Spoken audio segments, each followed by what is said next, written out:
Hello friends, welcome to Unacademy, India's largest learning platform. मेरा नाम है विशाल चौहान और यूपीएससी की सिविल सर्विस एग्जामिनेशन के लिए ज्योग्राफी की हमारी जो सीरीज़ चल रही है उसमें फिजिकल ज्योग्राफी में जियोमॉर्फोलॉजी के कॉन्सेप्ट हम समझ रहे हैं।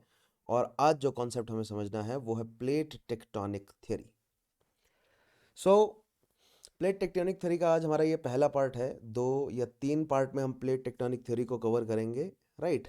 और फिर उसके बाद हम फर्दर टॉपिक के साथ आगे बढ़ेंगे। लेकिन आज के टॉपिक को शुरू करने से पहले हमेशा की तरह स्टूडेंट्स को बताना चाहूँगा कि मेक श्योर कि आप प्रीवियस सेशंस को ज़रूर अटेंड करें।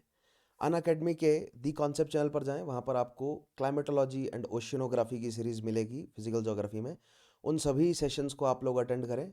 उसके अलावा आप मेरी स्पेशल क्लासेस ज़रूर अटेंड करें, क्योंकि रिमेनिंग जो क्लाइमेटोलॉजी के सेशंस हैं वो आपको मिलेंगे स्पेशल क्लासेस में, राइट। और आप मेरी हिस्ट्री ऑप्शनल की क्लासेस भी अटेंड कर सकते हैं, जिसमें अभी मैं वर्ल्ड हिस्ट्री करवा रहा हूँ। सो मेक श्योर कि आप इन सेशंस को ज़रूर अटेंड करें, राइट। इन सभी सेशंस के लिंक्स आपको मेरे PDF group as well as, अगर आप मेरी प्रोफाइल को सर्च करते हैं अन अकेडमी की एप्लीकेशन पर, एजुकेटर का नाम सर्च करें विशाल चौहान, तो आपको मेरी प्रोफाइल के नीचे ये सभी लिंक्स जो हैं वो मिल जाएंगे। उसके अलावा आप मेरे प्लस कोर्सेज को ज्वाइन कर सकते हैं। अभी फिलहाल हम इंडियन पॉलिटी स्टडी कर रहे हैं। इससे पहले मैंने इंडियन मॉडर्न हिस्ट्री जो है वो प्लस प्लेटफॉर्म पर करवाई। To enrol make sure that you use my code VCUPSC। As I said, इन सभी सेशंस के लिंक्स और पीडीएफ्स आपको कहाँ मिलेंगे? मेरे Telegram group Chauhan_sir_CSC। So make sure that you join this, right. You are on Unacademy, that is India's largest learning platform. और अगर आप सिविल सर्विस एग्जामिनेशंस के लिए सीरियस हैं और अगर आप थॉरली प्रिपेयर करना चाहते हैं, so for the GS part Unacademy लेकर आए आपके लिए subscription plans plus GS and iconic GS. 1 साल या उससे ऊपर की सब्सक्रिप्शन, दोनों तरह के सब्सक्रिप्शंस में आपके लिए अवेलेबल है और वैल्यू फॉर मनी भी रहेगी। Use my code VCUPSC to get the 10% discount, alright. और अगर आप ऑप्शनल सब्जेक्ट्स के लिए पढ़ना चाहते हैं तो सेपरेट सब्सक्रिप्शन ऑप्शनल सब्जेक्ट्स के लिए भी अवेलेबल है। 1 साल या उससे ऊपर की सब्सक्रिप्शन यहाँ पर भी अवेलेबल है आपके लिए। To get the 10% discount make sure use my code VCUPSC, right. But rather better आपके लिए ये रहेगा कि आप कॉम्बो पैक्स को सब्सक्राइब करें। Combo packs are rather value for money prospect, right, जिसमें आपको जीएस और ऑप्शनल दोनों के कोर्सेज साथ में प्रोवाइड किए जाते हैं, ठीक है। और ऐसा ही कुछ ऑफर जो है वो बेहतरीन ऑफर अभी अवेलेबल है फॉर दिस डे ओनली। आज लास्ट डे है, राइट। 1 ईयर का या 1 ईयर से ऊपर का अगर आप कोई भी सब्सक्रिप्शन लेते हैं प्लस जीएस या कॉम्बो सब्सक्रिप्शन, उस पर आपको 6 मंथ्स का फ्री एक्सटेंशन जो है वो प्रोवाइड किया जाता है। So use my code VCUPSC to get the subscription and start your preparation today only, right. ये आज ही के लिए आज तक ही ऑफर जो है वो वैलिड रहेगा। So make sure that you subscribe today only by using my code. और इस बार का जो कॉम्बैट टेस्ट होने जा रहा है वो PYQ स्पेशल रहेगा। दैट मीन्स लास्ट 20 ईयर्स के सिविल सर्विस एग्जामिनेशन के जो PIQ रह रहे हैं, यानी कि प्रीवियस ईयर क्वेश्चंस रहे हैं, उन पर बेस्ड ये टेस्ट रहेगा। जनवरी 30 को संडे को 11 AM 54 क्वेश्चंस आपको सॉल्व करने पड़ेंगे 60 मिनट्स में, राइट। और 250 लकी पार्टिसिपेंट्स को मिलेंगे ये सभी गैजेट्स, मतलब कहने वाला गिफ्ट वाउचर्स जो हैं वो प्रोवाइड किए जाएंगे। हिंदी और इंग्लिश दोनों में अवेलेबल रहेगा। So make sure that you enrol in this scholarship test by using my code VCUPSC, right. Code use करें आप VCUPSC to get the enrolment, right. उसके अलावा फ्री टेस्ट सीरीज अन्य भी अवेलेबल हैं। Monday, Tuesday, Wednesday, Thursday, Friday, Saturday, यानी weekdays including Saturday को अन्य जो है वो free mega test series available है आपके लिए। 15 क्वेश्चंस आपको करने होंगे सॉल्व इनमें 15 मिनट्स में। हिंदी और इंग्लिश दोनों में अवेलेबल रहेंगी, right. Hindu practice quiz, medieval history practice quiz, science and tech practice quiz, economics practice practice quiz, ancient history practice quiz और CSET प्रैक्टिस क्विज। तो आप इन्हें ज्वाइन ज़रूर करें by using my code VCUPSC। उसके अलावा बहुत ही जल्द लॉन्च होने जा रहे हैं UPSC CSE optional channels bilingual और हिंदी में। सो मेक श्योर कि आप ट्यून रहें, इनके साथ जुड़े रहें। बहुत ही जल्दी ये शुरू होंगे और आप जो है वो फॉलो कर सकते हैं इन चैनल्स को, राइट। और अगर आप अपनी सब्सक्रिप्शन को अपग्रेड करना चाहते हैं या आप पहली बार सब्सक्रिप्शन लेने जा रहे हैं, सो आप आइकॉनिक की तरफ अगर जाते हैं तो आपको 1-on-1 लाइव मेंटरिंग यानी पर्सनलाइज्ड लर्निंग एक्सपीरियंस प्रोवाइड किया जाता है। आपको स्टडी प्लानर के साथ मेंस Q&A प्रैक्टिस सेशन दिए जाते हैं, जिसमें आपको रेगुलर फीडबैक प्रोवाइड किया जाएगा आपकी आंसर राइटिंग पर। और ओपन हाउस विद एजुकेटर्स आप ज्वाइन कर सकते हैं, राइट। और अगर आप एक साथ पेमेंट नहीं कर पा रहे हैं या नहीं करना चाह रहे हैं तो लोन फॉर यूपीएससी बहुत बेहतरीन इनिशिएटिव है अनअकैडमी का, जिसमें आपको इंस्टेंटली लोन प्रोवाइड किया जाता है without any interest rate, without any hidden prices, without any processing fees. बहुत ही फ्लेक्सिबल सा रीपेमेंट का टेन्योर रहता है और बहुत मिनिमल सा पेपर वर्क। सो अगर आप सब्सक्राइब करते हैं so make sure that you join the new batches for civil service examination starting from 27 January 2022 की प्रिपरेशन के लिए mission Lakshya and expedition batches है, एंड 2023 के सिविल सर्विस एग्जामिनेशन के प्रिपरेशन के लिए मिशन एंड लक्ष्य, ये दो नए बैचेस शुरू होने जा रहे हैं। So make sure that you unroll bye using my code VCUPSC, right. 27 जनवरी यानी आज से ये बैचेस शुरू हो जाएंगे। Alright, now let us start with today's session. But आज का सेशन शुरू करने से पहले एक और बहुत इंपॉर्टेंट मैं अनाउंसमेंट स्टूडेंट से करना चाहूँगा। जो ओपन हाउस फीचर है अनअकैडमी का, जो अभी तक आपको ये लगता था कि केवल प्लस या आइकॉनिक स्टूडेंट्स के लिए ही है, राइट, अब ये open house is in fact open for every learner, ठीक है। सो बहुत ही जल्द हर सेशन के बाद, हर सेशन के ख़त्म होने पर, राइट, मैं आपको इन्फॉर्मेशन प्रोवाइड करूंगा, चाहे वो यूट्यूब सेशन हो, चाहे वो हमारी स्पेशल क्लास हो या प्लस प्लेटफॉर्म पर हो, राइट। मैं आपको सेशन के लास्ट में बताऊंगा कि I am opening the house, right, और आप लोग मुझे ज्वाइन कर सकते हैं वहाँ पर। आप लोगों के जो भी डाउट्स हैं या मैं अगर कोई पॉइंट आपको समझाना चाहता हूँ या आपकी जो भी कंसर्न्स हैं, वहाँ पर हम खुलकर बात करेंगे। That means it will be a platform जहाँ पर आप मुझसे बात कर सकते हैं, ठीक है। और इस प्लेटफॉर्म का हम बहुत ही बेहतरीन तरीके से इस्तेमाल करेंगे for developing your conversation skills. आपकी कम्युनिकेशन स्किल्स को इम्प्रूव करने के लिए हम इस प्लेटफॉर्म का यूज़ करेंगे। देखिए, पढ़ाने के लिए मेरे पास ऑलरेडी 3 जो हैं वो प्लेटफॉर्म्स हैं। मैं यूट्यूब पर आपको बहुत सारे कॉन्सेप्ट्स दे रहा हूँ, स्पेशल क्लासेस में भी एंड प्लस प्लेटफॉर्म पर भी। वहाँ पर हम डाउट्स भी आपके जो है वो रिजॉल्व करने की कोशिश करते हैं इन special classes and plus platform. लेकिन अगर यूट्यूब सेशंस के बाद अगर आपके कोई डाउट्स रह जाते हैं या अदरवाइज भी आपके कोई डाउट्स है सिविल सर्विस एग्जामिनेशन की प्रिपरेशन से लेकर, तो आप मुझे ओपन हाउस में ज्वाइन करें, राइट। वहाँ पर आकर मुझे बताएं अपनी ग्रीवेंस क्या है, अपने डाउट्स क्या हैं, और मैं कोशिश करूँगा आपके डाउट्स को, आपकी ग्रीवेंसेस को रिजॉल्व करने की, ठीक है। फ़ायदा हमें ये रहेगा इसका कि आप बोल सकेंगे, आप बोल सकेंगे और मैं आपको सुन सकूंगा, नॉट जस्ट मी बट जितने भी स्टूडेंट्स ओपन हाउस में प्रेजेंट होंगे वो सभी आपको सुन सकेंगे। इससे आपका जो स्टेज फ्राइट है, जो पब्लिक स्पीकिंग का डर है, वो खुलेगा and you will learn to speak. क्योंकि सिविल सर्विस एग्जामिनेशन का एक बहुत इंपॉर्टेंट पार्ट है, दैट इज इंटरव्यू। और उसके लिए बहुत सारे स्टूडेंट्स मेंस क्लियर कर लेते हैं, फिर इंटरव्यू इसीलिए नहीं क्रैक कर पाते हैं। एक बहुत बड़ा कारण रह जाता है उनके कम्युनिकेशन स्किल्स में। सो ओपन हाउस को इस्तेमाल करेंगे, हम यूज़ करेंगे ओपन हाउस का to improve your communication skills.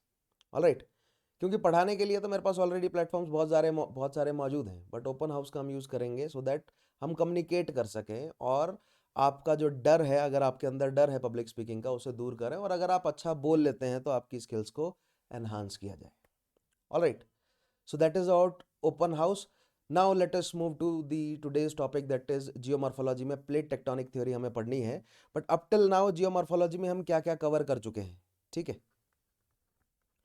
सो मेरी यही रिक्वेस्ट रहती है आप लोगों से कि प्रीवियस सेशंस को आप लोग रेगुलरली रिवाइज करते रहें। 3 सेशंस हम जियोमॉर्फोलॉजी में कवर कर चुके हैं। सबसे पहले समझा हमने इंटीरियर ऑफ अर्थ, ठीक है, interior of earth with the help of seismic waves, right. 2 sessions में मैंने आपको ये टॉपिक करवाया, right. Then we studied the continental drift theory, ठीक है, अल्फ्रेड वीगनर की कॉन्टिनेंटल ड्रिफ्ट थ्योरी हमने स्टडी करी, और मैंने इसके लिए आपको एक क्वेश्चन भी दिया था सॉल्व करने को। और हर सेशन में मैं आपको क्वेश्चंस दे रहा हूँ लिखने को, और मैं एक्सपेक्ट करता हूँ कि आप उन क्वेश्चंस के आंसर लिखकर मुझे सेंड करेंगे टेलीग्राम ग्रुप Chauhan_sir_CSE पर, ताकि मैं अपनी तरफ से आपको फीडबैक दे सकूँ, या हम ओपन हाउसेज में भी डिस्कस कर लेंगे आंसर राइटिंग को, right. And today we will understand about the plate tectonic theory, right. तो मैंने आपको बताया था सिलेबस में सबसे पहले हम interior of earth and seismic wave समझेंगे, then we will understand about the continental drift theory, then today we will understand about plate tectonic theory. Hopefully 3 sessions में मैं प्लेट टेक्टोनिक थ्योरी आपको एक्सप्लेन करूंगा, then we will dive into the effects of plate tectonics, right, की movement के जो effect है, that means volcanism, earthquake, tsunami and mountains कैसे बनते हैं उन्हें हम समझेंगे, राइट। फिर उसके बाद 3 टॉपिक्स हमारे पास बचेंगे, that is weathering and erosion, right. Land forms जो हैं वो डिफरेंट लैंड फॉर्म्स जो हमें देखने को मिलते हैं और जो जितने भी इंपॉर्टेंट लैंडफॉर्म्स हैं उन्हें हम कवर करेंगे, and at last we will understand about rocks. So this will be the syllabus of geomorphology, जिसमें हम ये पहले 2 टॉपिक्स जो हैं वो कवर कर चुके हैं. सो आई होप आप रिवाइज करेंगे इन दोनों टॉपिक्स को. एंड नॉट जस्ट दैट, उससे पहले जो मैंने क्लाइमेटोलॉजी करवाई है, ठीक है, climatology as well as oceanography, आप इन सभी सेशंस को थॉरली जो है वो रिवाइज करते रहेंगे. फॉलो तो करेंगे, आप पढ़ेंगे तो ज़रूर इनसे, बट रिवीजन में कोई जो है वो कोताही नहीं बरतनी है आपको. रिवीजन भी आपको रेगुलरली करना ही है. Alright, now let us move to today's topic. आज हमें पढ़ना है plate tectonic theory, which is the single most important topic in whole of the physical geography as far as mains is concerned. ठीक है, सो एक बहुत बड़ा स्टार मार्क इस टॉपिक पर लगाएं. मोस्ट इंपॉर्टेंट टॉपिक है. सो अगर मुझे रैंक करने हो कि 3 मोस्ट इंपॉर्टेंट टॉपिक्स कौन कौन से हैं फिजिकल ज्योग्राफी से, तो सबसे इंपॉर्टेंट है प्लेट टेक्टोनिक थ्योरी. ठीक है, फिर उसके बाद है आपका टॉपिक फ्रॉम क्लाइमेटोलॉजी से, आपका टॉपिक आएगा साइक्लोन्स एंड एंटी साइक्लोन्स. ठीक है, और फिर तीसरा टॉपिक आएगा आपका ओशियन करंट्स. तो ये 3 सबसे इंपॉर्टेंट टॉपिक हैं. ये ज्योग्राफी का स्टार है, ये क्लाइमेटोलॉजी का, और ये ओशियनोग्राफी का. इन तीनों टॉपिक्स को हमें बेहतरीन तरीके से समझना है. ठीक है, राइट. और इनमें से सबसे ज़्यादा इंपॉर्टेंट है आपका टॉपिक प्लेट टेक्टोनिक थ्योरी, जिसे आज हम समझने जा रहे हैं. Right, now let us start with, सबसे पहले हमने इसकी इंपॉर्टेंस जो है वो एस्टेब्लिश करी. नाउ प्लेट टेक्टोनिक थ्योरी का डेवलपमेंट जब हम समझते हैं, और अगर जैसे मैंने आपको बताया है कि you should know the difference between theory and law, right. So अगर ये थ्योरी है तो इस थ्योरी का क्रेडिट जो है वो किस साइंटिस्ट को जाता है, क्योंकि इससे पहले जो हमने थ्योरी समझी थी that was the continental drift theory, and continental drift theory का जो क्रेडिट है वो मेजॉरिटरली जाता है अल्फ्रेड वीगनर को. ठीक है, बट प्लेट टेक्टोनिक थ्योरी का क्रेडिट, इस थ्योरी को देने का क्रेडिट किसी एक साइंटिस्ट को नहीं जाता है. ये आप कह सकते हैं कि एक कलेक्टिव एफर्ट है काफ़ी सारे साइंटिस्ट का, जिससे फाइनली ये थ्योरी जो है वो, जो जियोलॉजिस्ट हैं, जो साइंटिस्ट ग्रुप है, उन्होंने मिलकर जो है वो तैयार करी है ओवर द ईयर्स. जिसका ऑब्वियसली शुरुआत यानी कि पाइनियर जो है वो कौन रहे, अल्फ्रेड वीगनर. बट उनकी थ्योरी में हमने देखा कि क्या क्या डिफेक्ट्स थे, बट जो बिल्कुल बेसिक चीज़ वो समझाने में कामयाब रहे वो ये कि continents are actually drifting. Right, ये चीज़ वो समझाने में कामयाब रहे थे कि कॉन्टिनेंट सही में ड्रिफ्ट कर रहे हैं. फिर हमें अब ये समझना है कि ये कॉन्टिनेंट ड्रिफ्ट कैसे कर रहे हैं. ठीक है, सो क्रेडिट देने की बात आए तो कुछ 2-3 साइंटिस्ट का नाम आप लिख सकते हैं, जैसे आर्थर होम्स. आर्थर होम्स है जिन्होंने, आज हम समझेंगे, दी कन्वेक्टिव करंट थ्योरी. ठीक है, कन्वेक्टिव करंट थ्योरी दी जिन्होंने. फिर उसके बाद एक और साइंटिस्ट का नाम आप लिख सकते हैं, Henry, sorry not Henry but Harry Hess, जिन्होंने सी फ्लोर स्प्रेडिंग थ्योरी दी, जिन्हें आज हम समझेंगे क्या है ये सी फ्लोर स्प्रेडिंग थ्योरी.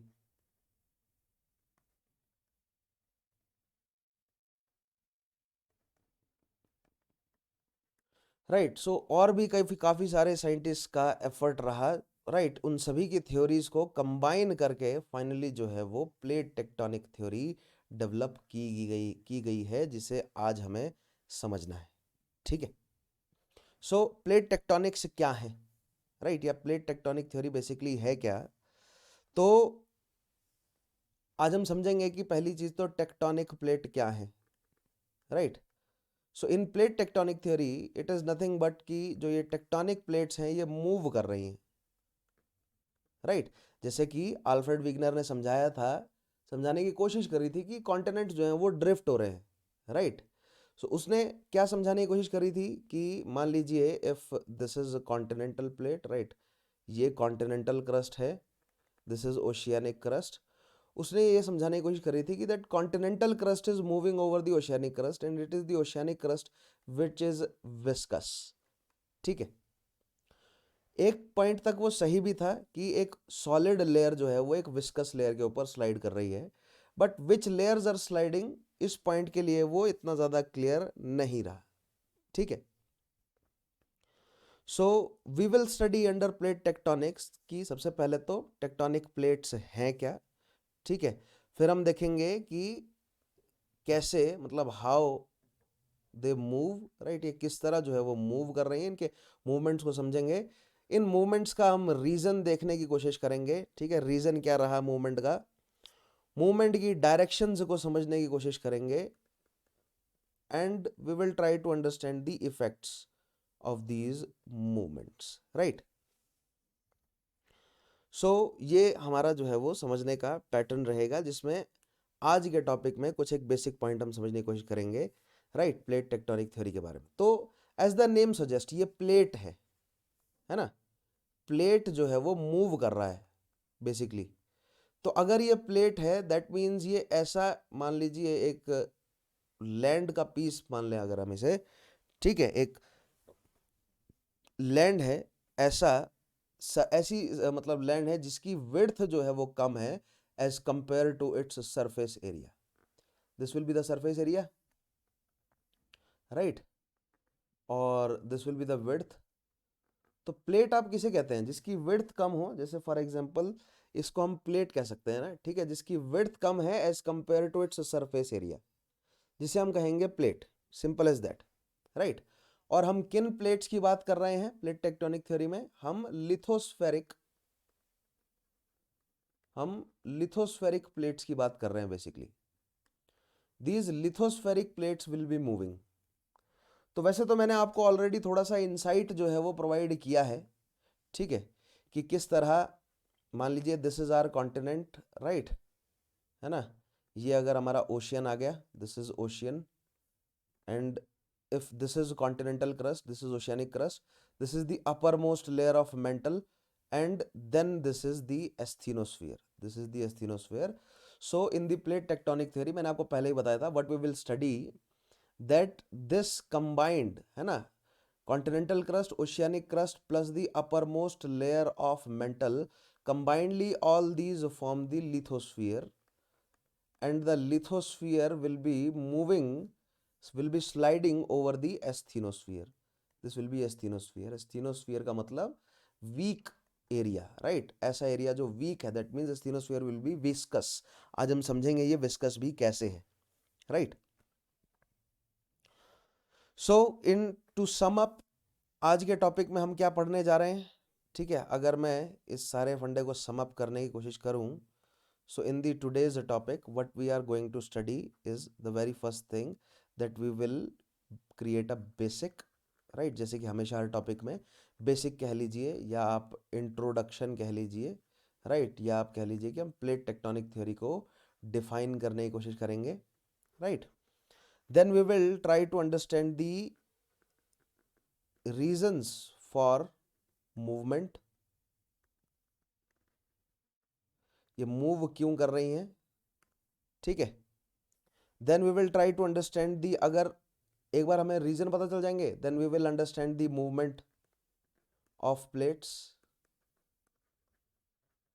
ठीक है। एक बार हमें मूवमेंट होती हुई नजर आ जाएंगी, then we will study the effects of movement. So plate tectonic theory में हम बेसिकली ये समझने की कोशिश करेंगे, राइट, जिसमें आज के टॉपिक में ये दो चीजें हम कवर करेंगे, right. Basic introduction, we will define, we will look at the reasons for the movement, and देखते हैं क्या हम किसी एक तरह की प्लेट के मूवमेंट को समझ पाते हैं नहीं। इफेक्ट ऑफ द मूवमेंट में हम समझेंगे like volcanism will be under the effect, ठीक है। अर्थक्वेक जो है वो will be the effect of movement of these plates.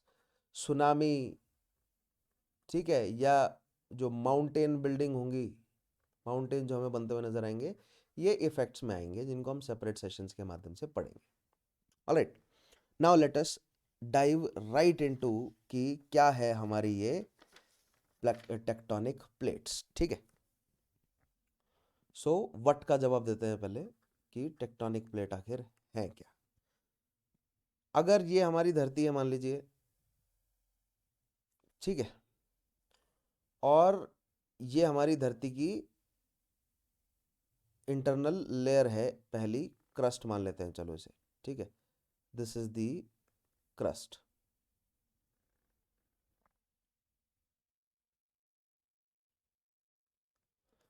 सो अभी तक हमारी अंडरस्टैंडिंग क्या है कि this is not just the crust, but इसको हम चलो मान लेते हैं दिस इज लिथोस्फियर, ठीक है।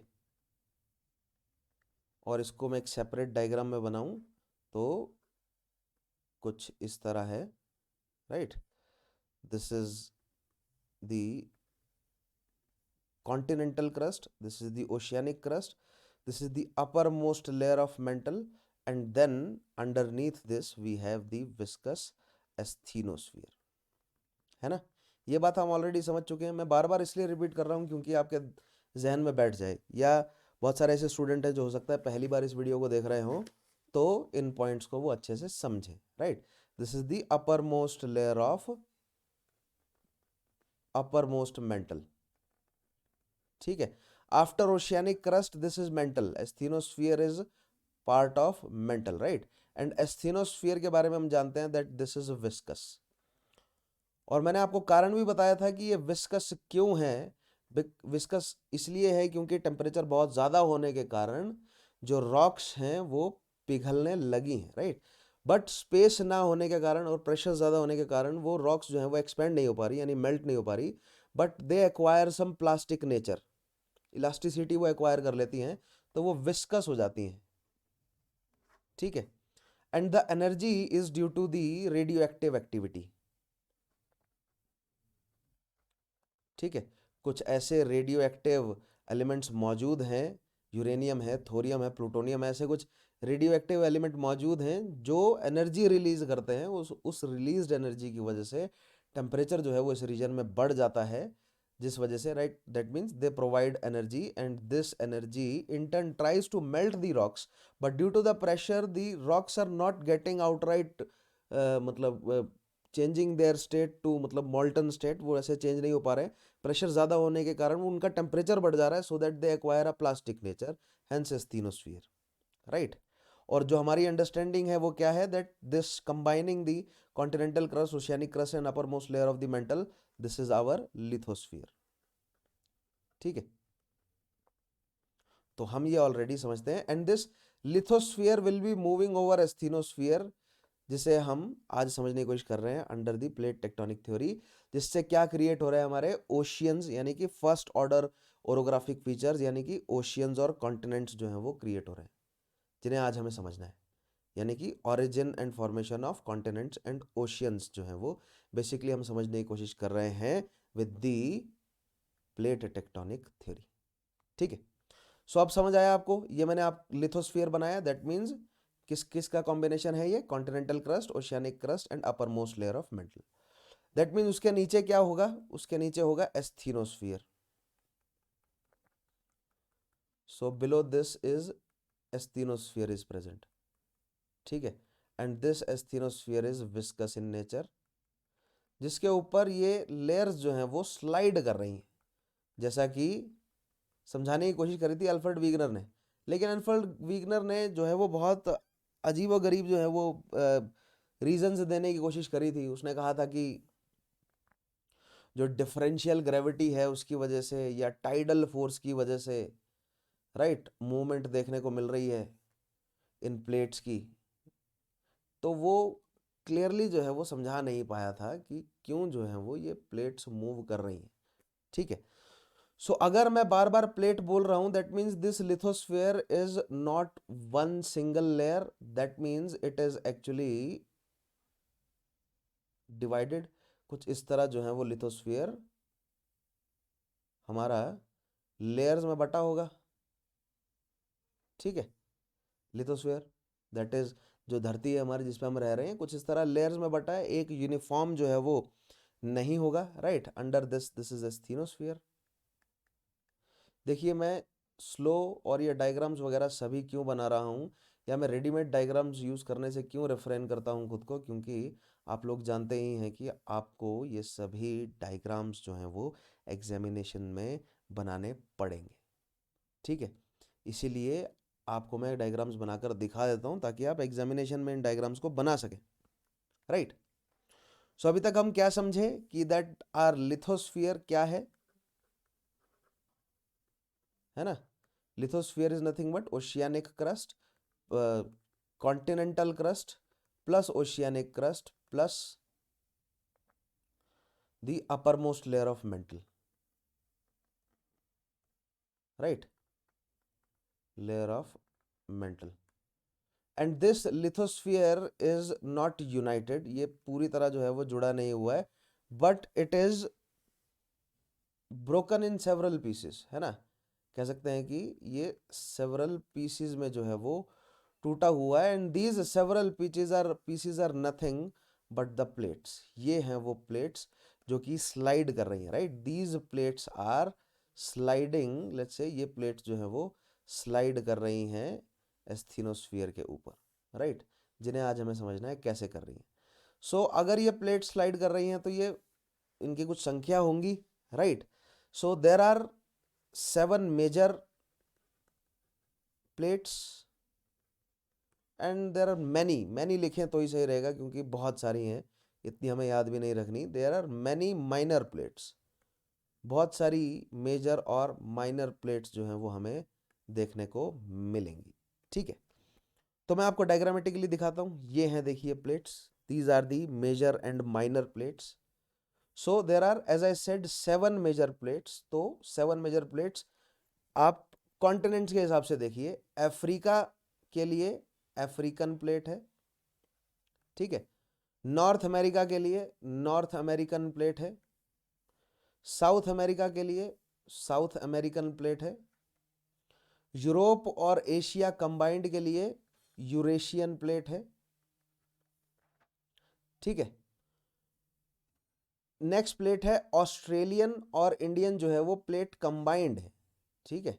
ऑस्ट्रेलियन और इंडियन प्लेट जो है वो अभी तक फिलहाल हम ये मान सकते हैं कि कंबाइंड है, राइट। सो इसको हम बोलते हैं इंडो ऑस्ट्रेलियन प्लेट, राइट। फिर एक मेजर प्लेट और है that is Pacific plate, Pacific ocean की, ठीक है। और एक मेजर प्लेट है एंटार्क्टिक की,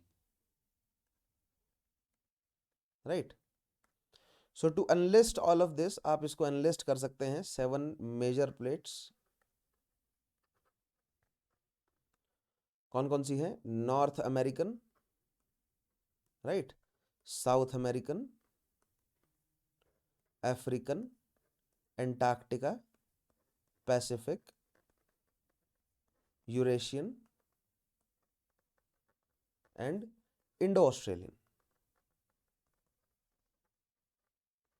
These are the 7 major tectonic plates, ठीक है। अभी केवल फैक्ट भर रख लीजिए ये अपने पास, we will definitely study the details of these, right. This Indo Australian plate, अभी रिसेंट फाइंडिंग्स हमारी ये मिली है हमें कि this Indo Australian plate is actually separating, ठीक है। So that means it will eventually result into 2 separate plates. One will be the Indian plate and other being the Australian plate. Right? So write down few lines about, हमेशा की तरह मैं आप लोगों को dictations भी दूंगा, तो write down few lines. The lithospheric plate is a large extensive part of lithosphere which is sliding over the partially molten viscous asthenosphere. I repeat, the lithospheric plate is a large extensive part of lithosphere which is sliding over the partially molten viscous asthenosphere. On the surface of Earth there are 7 major plates: North American, South American, African, Antarctica, Pacific, Eurasian and Indo-Australian. Though recent studies are revealing that Indian and Australian plates are separating. Next point, the Pacific plate is only totally or completely oceanic plate on Earth and it is the largest plate in terms of area. I repeat, Pacific plate is the only totally and completely oceanic plate. पूरी तरह submerged है ocean के नीचे है ये, right.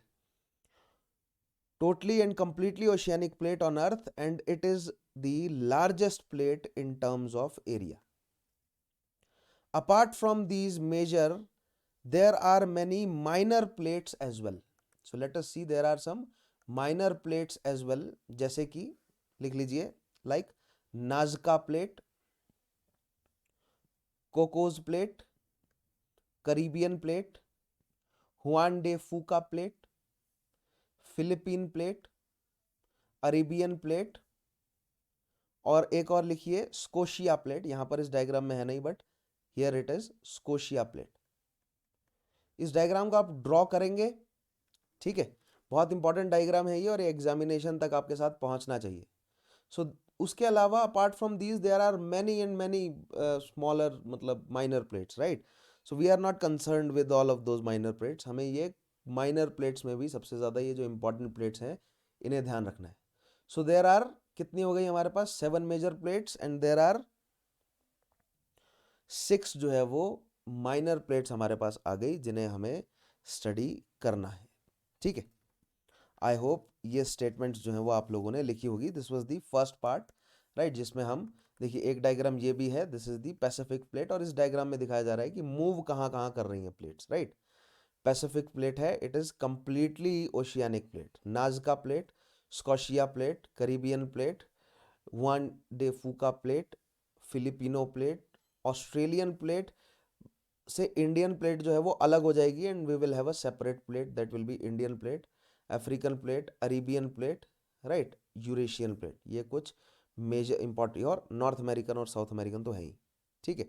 और नीचे हमारी एंटार्क्टिक प्लेट, राइट। सो ये दो डायग्राम है, आप ये वाला डायग्राम जो है वो ड्रॉ करेंगे, ठीक है। इस डायग्राम को आपको अपनी नोट्स कॉपी में ड्रॉ करना है और इसे प्रैक्टिस करना है, ठीक है। और मैं आपको कई बार ये डायग्राम अभी ड्रॉ करवाऊंगा, अभी धीरे धीरे आपको प्रैक्टिस हो जाएगी इस डायग्राम की, मत घबराइए आप लोग, right. So that means plate basically है क्या, ठीक है। सो अगर मैं आपको बताऊं कि देखिए कुछ इस तरह है plates, right.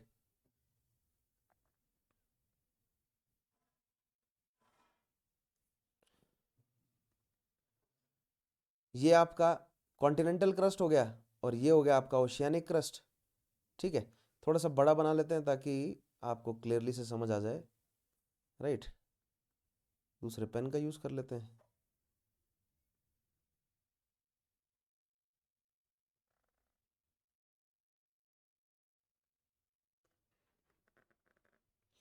This is your continental crust and this is your oceanic crust, ठीक है। मान लीजिए ये यूरेशियन प्लेट है, ठीक है। ये कौन सी प्लेट मान ली हमने, हमने यूरेशियन प्लेट का एग्जांपल ले लिया, ठीक है। तो इस डायग्राम में देखिए आप, ये यूरेशियन प्लेट है और ये वो कॉन्टिनेंटल क्रस्ट है, right, and this is the oceanic crust for Eurasian plate, यहाँ पर और इधर, राइट। ये ओशियानिक क्रस्ट है। अब यूरेशियन प्लेट के बाद नेक्स्ट प्लेट कौन सी दिख रही है आपको, ध्यान से देखिए, this is the plate boundaries, right. ये दो प्लेट के बीच में बाउंड्री है। This boundary is between north American and Eurasian plate, ठीक है। Now this boundary is between African and north American, this boundary is between African and Eurasian, this boundary is between African and Arabian, right, and so on, right. This boundary is between African and Australian, right. ये boundary जो है वो African and Antarctica, this boundary is African and south America, right. This boundary is north America south America, ये Caribbean plate के साथ, and so on, right. ये Pacific के साथ आ गई ये बाउंड्री, ये कॉकस प्लेट के साथ है पैसिफिक की, ये नाजका प्लेट के साथ है पैसिफिक की, ये बाउंड्री अंटार्कटिका की है नाजका प्लेट के साथ, ये बाउंड्री अंटार्कटिका ऑस्ट्रेलियन प्लेट के साथ, राइट। ये boundary Eurasian plate, this is Eurasian plate, right. ये यूरेशियन प्लेट की बाउंड्री ऑस्ट्रेलियन के साथ है, ये फिलिपिन प्लेट की बाउंड्री पैसिफिक के साथ है। अब यहाँ पर आप ये एक्सपेक्ट करेंगे कि कौन सी प्लेट बाउंड्री किस प्लेट बाउंड्री के साथ टच हो रही है या नहीं हो रही है, राइट। सो इस तरह का सवाल जो है वैसे तो बहुत बिजार क्वेश्चन है, बट पूछा जा सकता है, ऐसा नहीं है कि ये सवाल नहीं पूछा जा सकता। अगर किसी एग्जामिनर का सर घूम गया, बट यूपीएससी में कम, बट स्टेट लेवल एग्जामिनेशंस में जहाँ पर फैक्ट्स की बहुत ज़्यादा डिमांड होती है, वहाँ पर प्री लेवल एग्जामिनेशंस में ये पूछा जा सकता है, right. This is a boundary between Pacific and right Antarctic. So that means कहने का मतलब क्या यूरेशियन प्लेट ऑस्ट्रेलियन प्लेट से टच हो रही है, तो हम कहेंगे बिल्कुल हो रही है। क्या ऑस्ट्रेलियन प्लेट अरेबियन से हो रही है, बिल्कुल हो रही है। क्या Arabian plate south American plate से टच हो रही है, तो डेफिनेटली नॉट, ठीक है। क्या पैसिफिक प्लेट टच हो रही है साउथ अमेरिकन प्लेट के साथ, ठीक है, बहुत ध्यान से देखिए, क्या पैसिफिक प्लेट टच हो रही है साउथ अमेरिकन प्लेट के साथ, तो आप कहेंगे नहीं, नहीं हो रही है। देखिए this is South American plate and Nazca plate आ जाती है बीच में, नहीं टच हो रही है ये। तो इस तरह के क्वेश्चंस भी बन सकते हैं। तो प्लेट बाउंड्रीज क्या है, कैसे प्ले कर रही हैं, राइट, इन प्लेट बाउंड्रीज पे हमें किस तरह की मूवमेंट नजर आ रही है, we will eventually get into that, ठीक है। अभी आप उस चीज की टेंशन जो है वो ना लें, ठीक है, we will eventually get to that point. But right now what we are trying to understand here is कि किस तरह जो है वो ये प्लेट बाउंड्रीज, मतलब plate tectonic, sorry, tectonic plates क्या हैं। अभी हम बिल्कुल पहला बेसिक इंट्रोडक्शन समझ रहे हैं, डिफाइन करने की कोशिश कर रहे हैं। हमने अभी डिफाइन किया स्टेटमेंट्स के माध्यम से कि टेक्टोनिक प्लेट्स क्या है, राइट।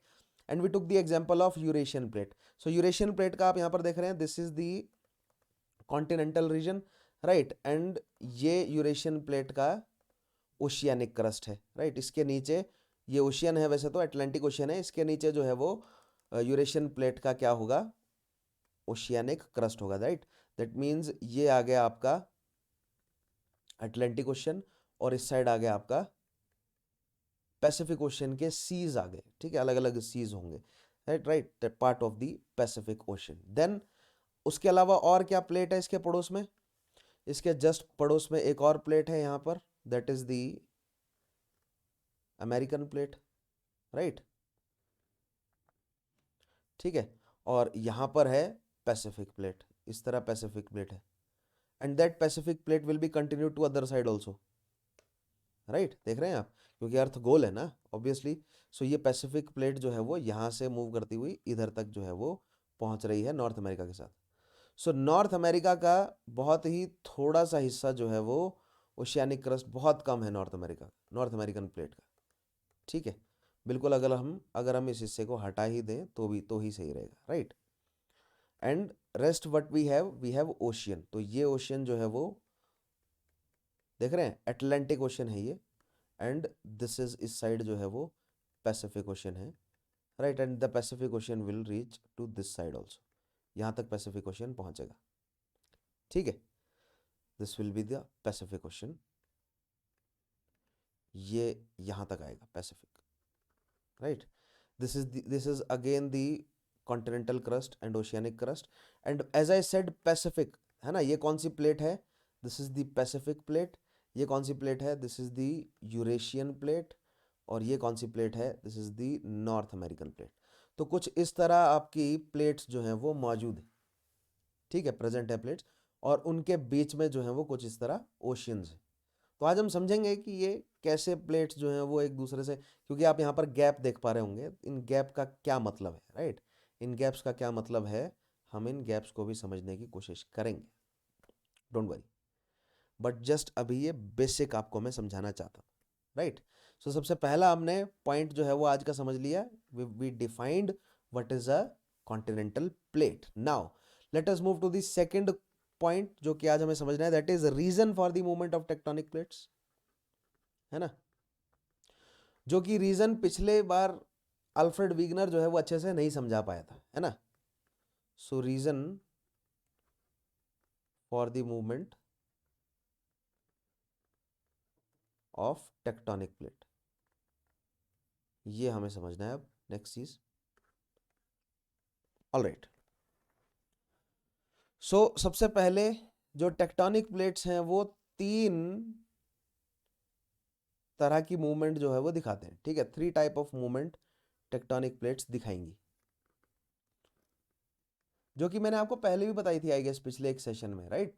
3 टाइप ऑफ मूवमेंट, क्या क्या, दो प्लेट, या तो अब देखिए आपको हमेशा ध्यान रखना है कि दो प्लेट के बीच में हमें ये मूवमेंट नजर आएंगी, राइट। ऑलवेज दो प्लेट तो एटलीस्ट हमको एसोसिएटेड दिखेंगी ही मूवमेंट के साथ। यहां पर वैसे 3 प्लेट भी है, एट दिस पॉइंट आप देख रहे हैं एट दिस पॉइंट 3 प्लेट्स जो हैं वो मूव कर रही हैं आपस में, बट एटलीस्ट 2 प्लेट्स जो हैं वो हमें आपस में मूव करती हुई तो नजर आएंगी। और 2 प्लेट्स आपस में 3 तरीके से मूव करती हैं। सबसे पहला है they will move away from each other, that means there will be a divergent movement, ठीक है। And the boundary thus created, right, जो बाउंड्री बनेगी उन 2 प्लेट्स के बीच में, वो 2 प्लेट्स जो एक दूसरे से दूर जा रही होंगी, that boundary will be simply termed as divergent plate boundary, ठीक है। वो ज्यादा कॉम्प्लिकेटेड नहीं है, डाइवर्जेंट प्लेट बाउंड्री बना रही होंगी वो। Second, they will be moving towards each other, obviously, या तो वो दूर जा रही होंगी प्लेट्स, या तो एक दूसरे के पास आ रही होंगी। अगर पास आ रही हैं, so we will simply call them convergent, the movement will be convergent movement, right? This is movement, spelled it wrong, movement. And the boundary will be convergent plate boundary.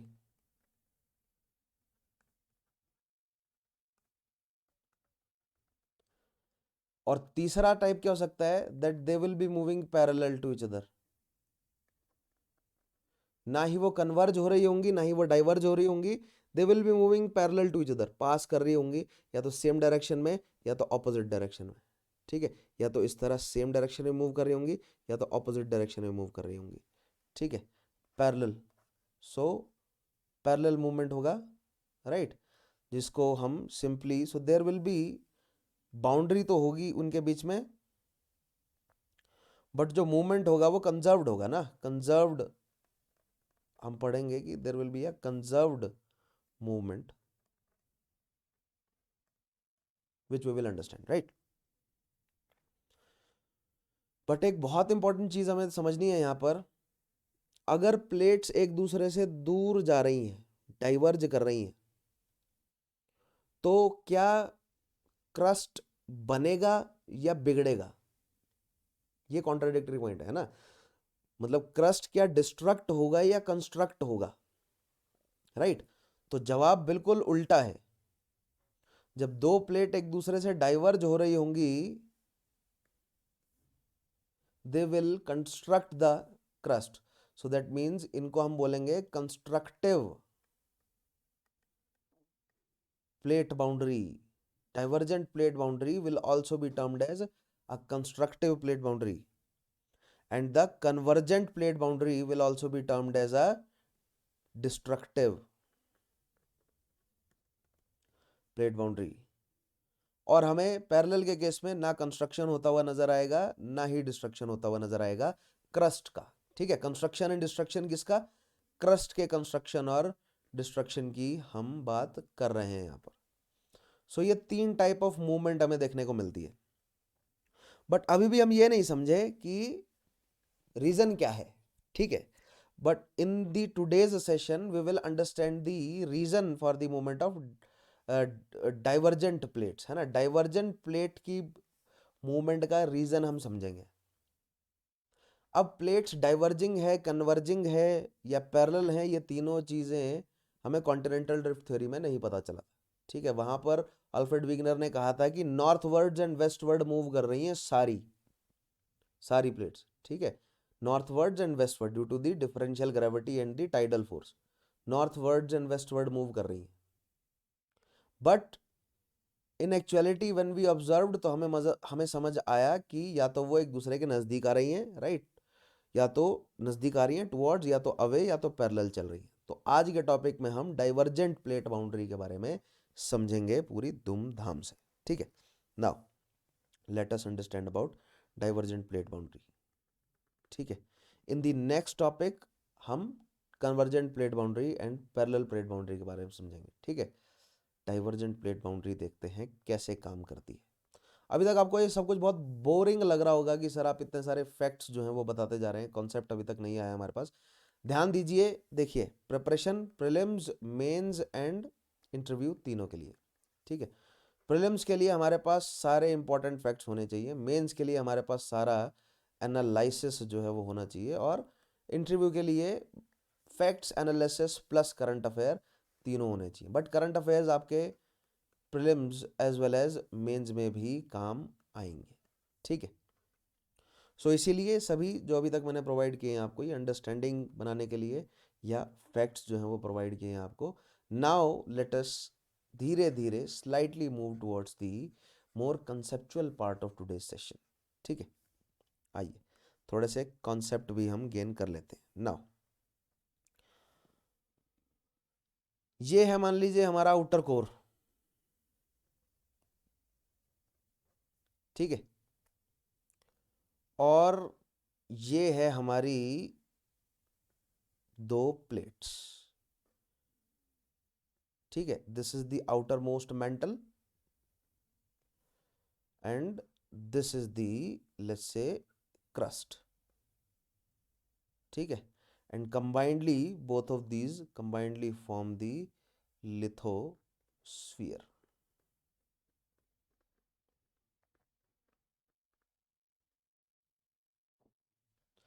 Right. combinedly ये lithosphere बनाते हैं, है ना, जानते हैं हम ये already बात।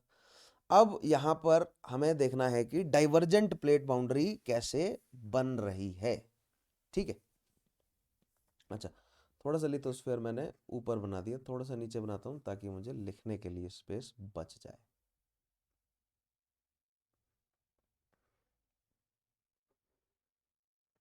ये तो आप समझ ही गए होंगे ना, ठीक है। अपर मोस्ट मेंटल है, फिर उसके ऊपर जो है वो क्रस्ट है, और डाइवर्जेंट प्लेट बाउंड्री है। दैट मीन्स दो प्लेट्स हैं, ये दो प्लेट्स हैं and they are moving away from each other. आप कहेंगे कि सर ये कर्व्ड क्यों बना रहे हैं आप, क्योंकि अर्थ ऑब्वियसली कर्व्ड है, राइट। ये दोनों एक दूसरे से दूर जा रही हैं, बट हमने क्या कहा बदले में, कि हमें क्या देखने को मिल रहा है, हमें देखने को मिल रहा है कि जहां पर प्लेट डाइवर्ज हो रही हैं वहां पर इनफैक्ट जो क्रस्ट है वो कंस्ट्रक्ट हो रहा है, ठीक है।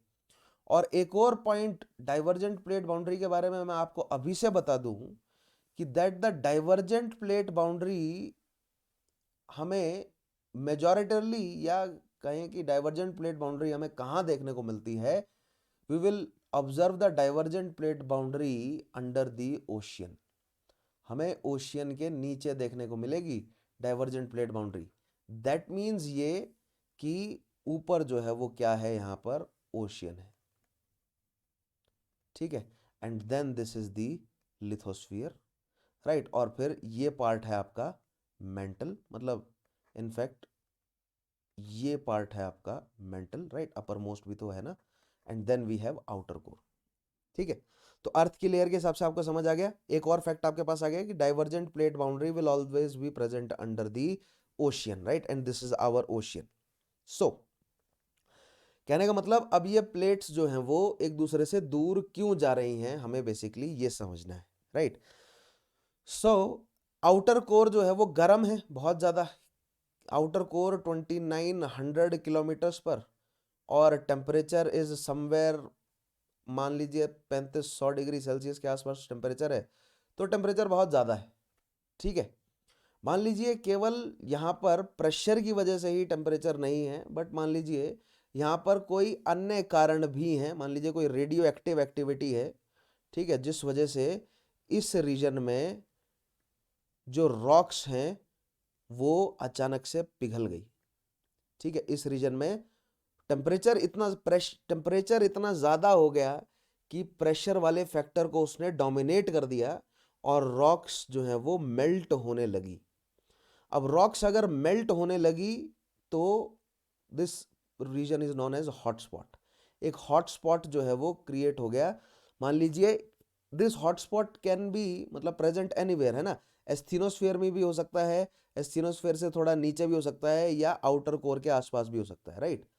एनीवेयर इन दी मेंटल ये हॉटस्पॉट जो है वो क्रिएट हुआ, फ्रॉम एस्थीनोस्फीयर टिल दी आउट, मतलब बाउंड्री बिटवीन, ये जो बाउंड्री आप मुझे बताएंगे इस डिसकंटिन्यूटी को क्या बोलते हैं, राइट। ये जो डिसकंटिन्यूटी है between mental and outer core, ये एक हॉटस्पॉट क्रिएट हुआ, मतलब यहाँ पर रॉक्स जो है वो मेल्ट कर गई। ठीक है, किस कारण से करी? हो सकता है कि टेम्परेचर बहुत ज़्यादा हुआ, और टेम्परेचर बहुत ज़्यादा होने का कारण क्या है? हो सकता है कि कोई रेडियो एक्टिव एक्टिविटी हुई, राइट। किसी रेडियो एक्टिव एलिमेंट ने बहुत ज़्यादा जो है वो एनर्जी रिलीज करी और रॉक्स कर गई मेल्ट। अब जैसे ही ये रॉक्स मेल्ट कर गई, यहाँ पर टेम्परेचर ज़्यादा है, ऊपर टेम्परेचर कम है, we will observe convective current. हमें कन्वेक्टिव करंट जो है वो देखने को मिलेगा। This is convective current, right. And convective current ऊपर की तरफ जा रहा है, that means we will observe ascendance of this molten rock, यानी कि जो मैग्मा है ये ऊपर की तरफ असेंड किया। अब माइंड इट, ध्यान रखें, ये आउटर कोर से लेकर एस्थेनोस्फीयर, ये फिनोमेना कहीं भी, यानी कि ये यहाँ से भी जो है वो ऊपर जा रहा है, हो सकता है कि इधर से भी ऊपर जा रहा है या इधर से भी ऊपर जा रहा है, कहीं से भी, बट हमने for the sake of understanding मान लिया कि आउटर कोर के नज़दीक से ये असेंड कर रहा है ऊपर की तरफ। जैसे ही ये ऊपर पहुंचेगा, ये ऊपर किससे टकराएगा? लिथोस्फीयर से टकराएगा, राइट। ये जो असेंडेंस हो रहा है, राइट, जो मॉल्टन रॉक्स ऊपर जा रही है, they will reach at the top, and जैसे जैसे ये ऊपर जाती जाएंगी, ऊपर धीरे धीरे टेम्परेचर कम होता जा रहा है, ठीक है, क्योंकि ऊपर प्रेशर भी कम होता जा रहा है, ऊपर टेम्परेचर भी कम होता जा रहा है, तो ये ठंडी होती जाएंगी, राइट। और ये ऊपर जाकर टकराई एंड दे विल डाइवर्ज, क्योंकि कहीं निकलने का इनके पास जगह नहीं होगी, दे विल डाइवर्ज, राइट। और वी विल ऑब्जर्व डाइवर्जेंस। ठीक है, याद कीजिए जो एटमॉस्फेरिक, ग्लोबल एटमॉस्फेरिक सर्कुलेशन मैंने आपको कराया था, there will be ascendance of air mass and then there will be divergence of air mass. वैसा ही यहां पर सेम हो रहा है, ascendance of molten rocks and then divergence of molten rocks, right. these diverging molten rocks will be diverging at the asthenosphere, right, क्योंकि वहां पर जो है वो इतना विस्कस है माहौल की डाइवर्ज कर सकता है, मूव भी कर सकता है, राइट। इधर तो केवल असेंड कर पा रहा है, ठीक है, यहां पर मूव करने की स्थिति में भी होगा ना, इट विल डाइवर्ज। और ये जो डाइवर्जिंग, मतलब ऐसे बाहर की तरफ जो डाइवर्ज कर रहा है ना स्थिनोस्फीयर, राइट, ये जो मॉल्टन रॉक्स डाइवर्ज कर रही है, उसके जस्ट ऊपर क्या है? लिथोस्फीयर है। तो अगर एस्थेनोस्फीयर ऐसे डाइवर्ज कर रहा है, तो it will take the lithosphere with itself, right. तो ये लिथोस्फीयर को भी मूव कर देगा, and hence we will have the diverging plate boundary. हमें जो है वो डाइवर्जिंग मूवमेंट देखने को मिलेगा, ठीक है। दिस इज हाउ, मतलब समझ रहे हैं, असेंडेंस हो रहा है, ठीक है, डाइवर्जेंस हो रहा है, और जो डाइवर्जेंस हो रहा है वो लिथोस्फीयर को अपने साथ मूव कर दे रहा है, ठीक है, क्योंकि ये विस्कस है, लिथोस्फीयर ऊपर है, राइट। अगर ये नीचे की लेयर अगर मूव करेगी तो ऑब्वियसली लिथोस्फीयर जो है वो उससे अटैच्ड है।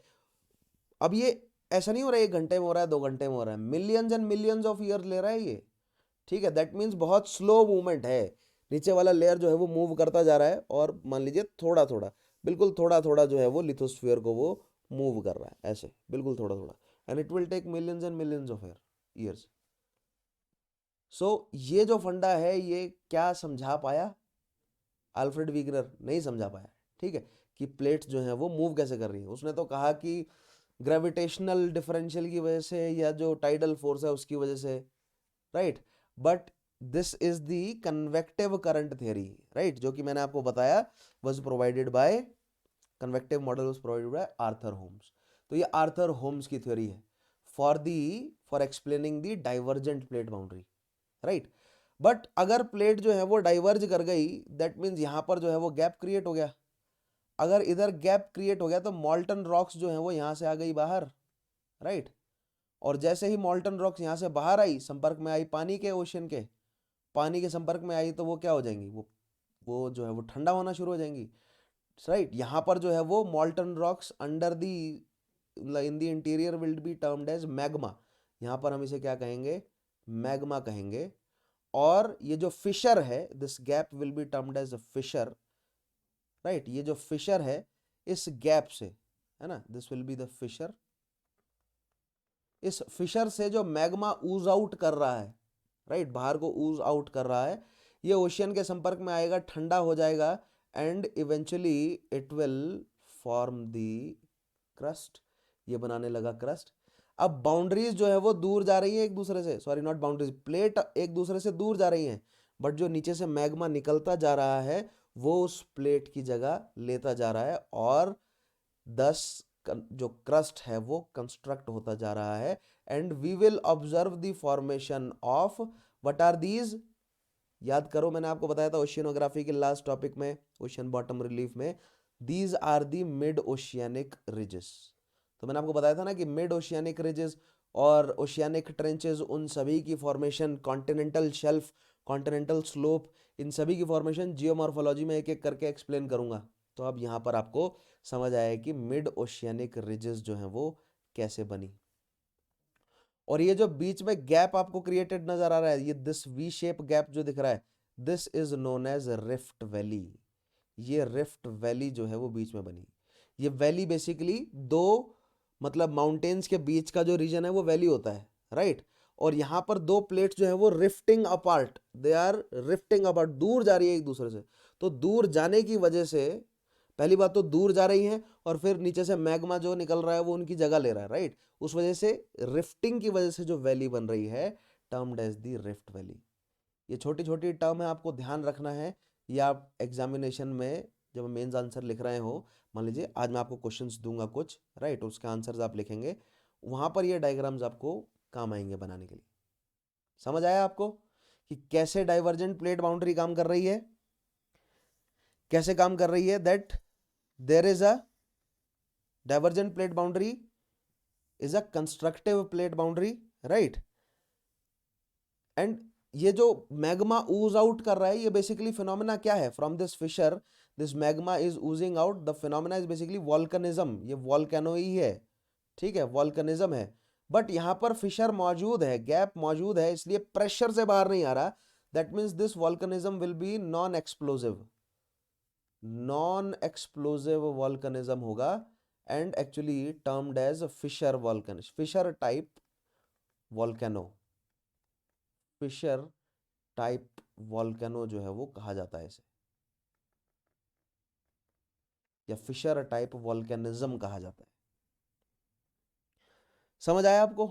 अब आप कहेंगे कि सर ये ऊज आउट क्यों कर गए, है ना, ऊपर जाके डाइवर्ज कर गया और प्लेट को उसने मूव कर दिया, ये तो हमें समझ आता है कि, लेकिन ये बाहर को क्यों आ गया मैग्मा? बाहर को इसीलिए आया क्योंकि जैसे ही प्लेट मूव करी, प्लेट्स जो है वो, है ना, जो डाइवर्जेंस की वजह से प्लेट्स जैसे ही मूव करी, गैप आ गया, एक फिशर क्रिएट हो गया।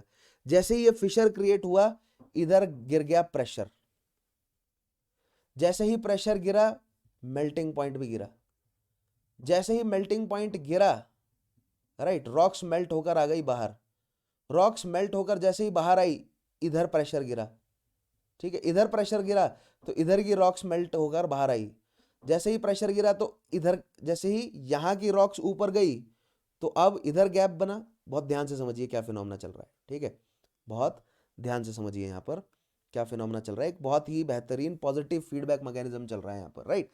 जैसे ही डाइवर्जेंस हुआ, डाइवर्जेंस हुआ, एक फिशर क्रिएट हुआ, फिशर के क्रिएट होने से इस एरिया में मान लीजिए प्रेशर गिर गया, इस एरिया में जैसे ही प्रेशर गिरा, राइट, हायर प्रेशर से लोअर प्रेशर की तरफ मैग्मा भागा, जैसे ही यहां से मैग्मा भागा तो इधर लो प्रेशर हो गया, नीचे का मैग्मा ऊपर भागा, यहां लो प्रेशर हो गया, नीचे का मैग्मा ऊपर भागा, यहां पर लो प्रेशर हो गया, नीचे का मैग्मा ऊपर भागा। इस तरह धीरे धीरे मैग्मा जो है वो सरफेस की तरफ बढ़ रहा है, राइट, या ओशियन बॉटम की तरफ बढ़ रहा है, पहली चीज। दूसरी चीज आपको यह समझनी है कि जैसे ही यहां पर प्रेशर गिरा, इधर मेल्टिंग पॉइंट हो गया कम, जैसे ही मेल्टिंग पॉइंट कम हुआ, जो रॉक्स अभी तक विस्कस थी एस्थेनोस्फीयर की, वो पिघल गई, राइट, जैसी वो पिघली, राइट, दे ऊज्ड आउट, बाहर की तरफ निकल गई। ये जैसे ही बाहर निकली, ये रीजन खाली हो गया, मान लीजिए यहां पर जो रॉक्स मौजूद थी, राइट, जैसे ही ये रिफ्ट क्रिएट हुआ, जैसे ही फिशर क्रिएट हुआ, यहाँ का प्रेशर कम हो गया, इस रीजन का प्रेशर हो गया कम, जैसे ही ये बाउंड्रीज आगे को, जैसे ही ये प्लेट्स आगे को मूव करी, राइट, डाइवर्जेंस की वजह से आगे को मूव करी, इधर क्रिएट हो गया ये फिशर, ये गैप क्रिएट हो गया। यहाँ पर जो रॉक्स थी वो तुरंत पिघल गई, तुरंत पिघलते ही मैग्मा बन के बाहर निकल गई। अब यहाँ पर एक खाली एरिया आ गया, लो प्रेशर आ गया, तो इधर आसपास की जो रॉक्स हैं जो अभी तक विस्कस है, पिघली नहीं है, वो इस रीजन में आ गई, राइट। प्रेशर कम होने की वजह से मेल्टिंग पॉइंट उनका कम हो गया तो वो भी पिघल गई, वो भी आगे बढ़ गई, राइट। फिर गैप बन गया, फिर पिघल गई, फिर आगे बढ़ गई। तो ये एक पॉजिटिव फीडबैक मैकेनिज्म है जो millions and millions of year चलता रहेगा, ठीक है। नीचे से देखिए, जो मैग्मा इस फिशर में एंटर नहीं कर पाया वो तो कर गया डाइवर्ज, और वो डाइवर्ज कर रहा है, वो प्लेट को खींचता जा रहा है, और जो फिशर में एंटर कर गया उसका प्रेशर हो गया लो, मेल्टिंग पॉइंट घट गया, वो ऊज आउट करता गया, उसकी जगह नीचे वाला लेता गया। सो पॉजिटिव फीडबैक मैकेनिज्म है ये, राइट। एक की वजह से दूसरा है, किसकी वजह से? डाइवर्जेंस।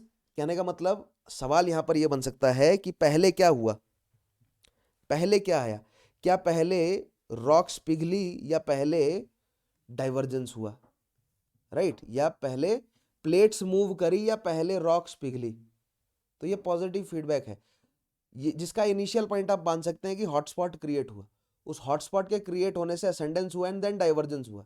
डाइवर्जेंस के क्रिएट होने से एक बार जब फिशर बन गया, राइट, फिर ये फीडबैक मैकेनिज्म शुरू हो गया कि रॉक्स वहां से मतलब प्रेशर कम हो रहा है, मेल्टिंग पॉइंट गिर रहा है, जो रॉक्स हैं वो पिघल कर ऊज आउट हो रही हैं, गैप बन रहा है यानी कि प्रेशर कम, फिर वहां पर नई रॉक्स आ गई, राइट। और जैसे जैसे ये मतलब रॉक्स बेसिकली मॉल्टन रॉक्स ऊपर को जाना चाह रही हैं बट फिशर से निकल नहीं पा रही हैं तो डाइवर्ज हो जा रही हैं।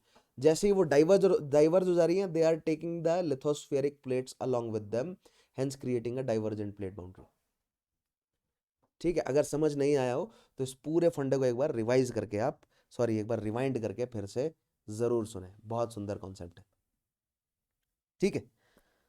सो डाइवर्जेंट प्लेट बाउंड्री के साथ एसोसिएटेड और फिनोमिनाज भी हैं, उन्हें हम देख लेते हैं एक बार क्या क्या है। Divergent plate boundary, I hope आपको कॉन्सेप्ट भी समझ आया होगा, और फैक्ट्स तो मैं आपको बहुत सारे प्रोवाइड कर ही रहा हूं, ठीक है। डाइवर्जेंट प्लेट बाउंड्री, सो डाइवर्जेंट प्लेट बाउंड्री में क्या हो रहा है, basically it is a constructive, है ना, it's a constructive plate boundary. That means नया क्रस्ट जो है वो फॉर्म हो रहा है, राइट, न्यू क्रस्ट जो है वो बन रहा है। यहां पर कैसे बन रहा है हमें समझ आया। There is volcanism associated with it. The volcanism is the type of volcanism associated is fissure type, ठीक है, which is a non explosive, क्योंकि गैप है वहां पर ऑलरेडी, प्रेशर से बाहर नहीं निकल रहा ना, गैप है, रॉक्स जो है वो तुरंत मेल्ट होकर बाहर निकल जा रही है, right. So it is non explosive, क्योंकि प्रेशर बनने की कोई गुंजाइश वहां पर नहीं है, ठीक है। अच्छा, नेक्स्ट चीज, अर्थक्वेक आ रहे हैं यहाँ पर डाइवर्जेंट प्लेट बाउंड्री में। ध्यान रखें ये डाइवर्जेंट प्लेट बाउंड्री में हो रहा है, ठीक है, नया क्रस्ट बन रहा है, कंस्ट्रक्टिव प्लेट बाउंड्री है। यहाँ पर वॉल्केनोज देखने को मिलेंगे हमें, राइट। जब हम वॉल्केनोज समझेंगे, डायग्राम देखेंगे कि कहाँ कहाँ पर वॉल्केनोज देखने को मिलते हैं, तो डाइवर्जेंट प्लेट बाउंड्री में वॉल्केनो देखने को मिलते हैं। डाइवर्जेंट प्लेट बाउंड्री कहाँ पर प्रेजेंट होती है, ओशियन में प्रेजेंट होती है डाइवर्जेंट प्लेट बाउंड्री। देखेंगे क्यों, ये भी समझेंगे ओशियन में क्यों होती है, ये एक अलग सवाल है। अच्छा, हमें नेक्स्ट चीज क्या देखने को मिलेगी, अर्थक्वेक देखने को मिलेगा। क्यों देखने को मिलेगा earthquake? Due to the tensional force, ठीक है, ऑफ न्यू क्रस्ट। मान लीजिए क्या कंडीशन बनी, कंडीशन बताता हूं मैं आपको। ये हमारे प्लेट्स हैं, है ना, ये हमारी प्लेट्स है, और ये हमारा आउटर कोर है, इधर हमारा हॉटस्पॉट है, असेंडेंस हुआ, राइट, और डाइवर्जेंस हुआ, ठीक है। चलो आउटर कोर है या नहीं वो हटाते हैं, क्योंकि किसी भी मतलब कहीं पर भी प्रेजेंट हो सकता है, ये मेंटल में ये हॉटस्पॉट, ठीक है। असेंडेंस हुआ, डाइवर्जेंस हुआ, जैसे ही डाइवर्जेंस हुआ the magma oozed out and formulated a crust, ठीक है। अब मान लीजिए थोड़े टाइम तक जो है वो ये फिशर जो है वो बंद हो गया, राइट, डाइवर्जेंस हो रहा है अभी, नीचे से डाइवर्जेंस हो रहा है, right, and that divergence is applying force on this plate, lithosphere पर जो है वो जोर लगा रहा है, बट यहाँ पर क्रस्ट जो है वो डेवलप हो गया है, राइट। सो जितनी एनर्जी डाइवर्जेंस लगा रहा है ना, it is getting stored into the rocks as elastic energy, ठीक है। इस तरह जो है वो रॉक्स में स्टोर हो गई है। वो डाइवर्ज होना चाहते हैं बट रॉक्स में स्टोर हो गई है, ठीक है, इस तरह।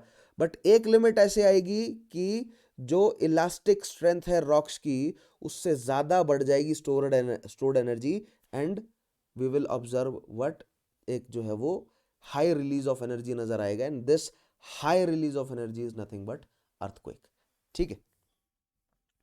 सो क्या लिख रहे थे हम यहाँ पर, tensional force of new crust जो है वो क्या होता है, the force exceeds the elastic limit of rocks, है ना, this tensional force exceeds the elastic limit of rocks, and in return we will observe earthquake. Though we will go into the greater detail when we will take the topic of volcanism and earthquakes, we will go into greater details, right? But for now आपके लिए basic point जो है वो, मतलब in association with divergent plate boundary, ये कुछ basic point ध्यान रखने हैं कि ये ओशियन के अंदर है, नया क्रस्ट बनाता है, कंस्ट्रक्टिव प्लेट बाउंड्री है, वॉल्कनिज्म एसोसिएटेड है, किस तरह का है, non explosive fissure type volcanism associated है। अर्थक्वेक आते हैं क्यों, क्योंकि जो नया क्रस्ट बनता है उसमें टेंशनल फोर्स होती है ड्यू टू डाइवर्जेंस, और जब वो टेंशनल फोर्स एक्सीड कर जाती है इलास्टिक लिमिट ऑफ रॉक्स, यानी रॉक्स की एनर्जी स्टोर करने की लिमिट से आगे बढ़ जाती है, सो तुरंत जो है वो हमें रिलीज ऑफ एनर्जी नजर आता है, दैट क्रिएट्स दी अर्थक्वेक, जलजले क्रिएट करता है, ठीक है। नाउ नेक्स्ट जो फंडा ध्यान रखना है हमें डाइवर्जेंट प्लेट बाउंड्री के साथ एसोसिएटेड, दैट इज ये मिड ओशियानिक रिजेस, लिख लीजिए ये भी कि mid oceanic ridges are associated phenomena, right, किसके एसोसिएशन में, डाइवर्जेंट प्लेट बाउंड्री के साथ हमें ओशियन के बीच में रिजेस बनते हुए नजर आएंगे, बहुत इंपॉर्टेंट, राइट। ये रिजेस क्यों बनते हैं, क्योंकि लावा के सेटल होने से, ध्यान रखिएगा, जब अर्थ के इंटीरियर में होता है तब हम उसे बोलते हैं मैग्मा, और जब अर्थ के बाहर आ जाएगा, सरफेस के बाहर आ जाएगा, then we will call it lava. और ऊपर ओशियन है मान लीजिए, ये ओशियन का पानी लावा मैग्मा को ठंडा कर देगा या लावा को ठंडा कर देगा, and that will eventually form the crust, and it will be in form of a ridge with a rift valley in between, ठीक है, बीच में क्या होगी, एक रिफ्ट वैली होगी। तो साफ सुथरा डायग्राम अगर आप देखें तो क्या होगा यहाँ पर, बेसिकली मिड ओशियानिक रिजेस आपको ध्यान रखना है कि एसोसिएटेड होंगे, राइट। सो दो प्लेट्स होंगी, राइट, इस तरह दो प्लेट्स हैं, नीचे एक हॉटस्पॉट होगा, असेंडेंस होगा, ठीक है, मॉल्टन रॉक्स का, then there will be divergence, this divergence will provide the force for the divergence of the plates, and due to the divergence of the plate the magma will ooze out, and there will be formation of mid oceanic ridges as well as rift valley, ठीक है।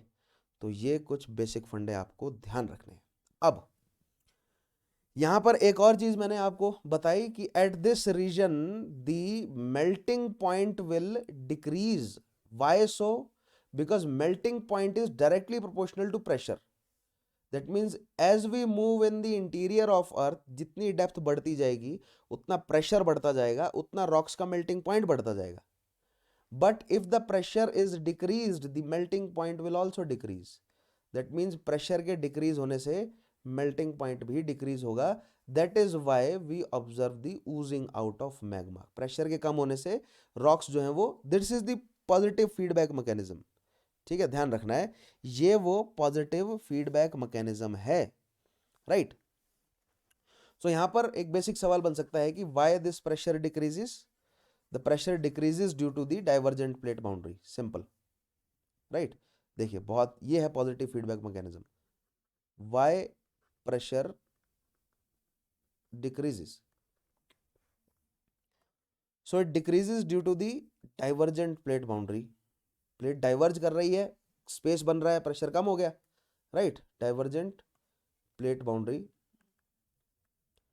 And what is the positive feedback mechanism, तो जैसे कि जो convective current है ना, convective current जो बनेगा, इट विल मूव, है ना, movement of, it will result into movement of plate, right, the movement of plate will result into decrease in pressure, the decrease in pressure will result into melting of rocks and melting of rocks will result into convective current। तो ये एक loop है, ये एक cycle है जो चलती चली जाएगी। But initially melting of rocks जो है वो किस वजह से होगी, मान लीजिए कोई रेडियो एक्टिव एक्टिविटी हुई, ठीक है, एनर्जी रिलीज करी बहुत ज्यादा, उससे एक बार रॉक्स मेल्ट हुई तो कन्वेक्टिव करंट पैदा हुआ, तो मूवमेंट ऑफ प्लेट हुई। मूवमेंट कौन सी है, डाइवर्जिंग मूवमेंट है, जिससे प्रेशर डिक्रीज हुआ, प्रेशर डिक्रीज होने से और रॉक्स मेल्ट हुई, then again convective current, then movement of plate, and this will go on and go on, and it is been going on for millions and millions of years, right?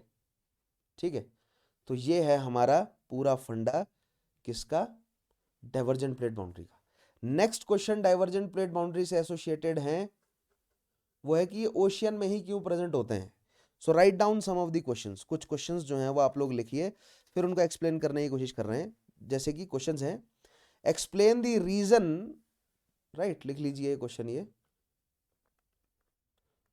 Explain the reason why the divergent plate boundary, why the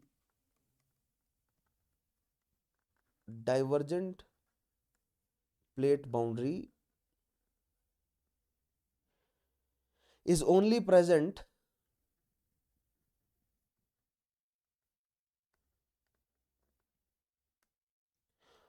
on an ocean floor, on an oceanic floor और sea floor. ठीक है, sea floor में भी तो हो सकती है, यह हमें एक्सप्लेन करना है, राइट। सिमिलर एक और क्वेश्चन आप इसी तरह का लिख सकते हैं, explain the divergent plate movement, simple, explain the divergent plate movement। this question will simply include the explanation of क्यों ओशियानिक फ्लोर में हो रहा है, ठीक है, जो अभी हमने समझा वही आप लिखेंगे यहाँ पर। या एक और क्वेश्चन जो है वो आप लिख लीजिए, explain the C floor spreading theory, यही लिख लेते हैं, एक्सप्लेन दी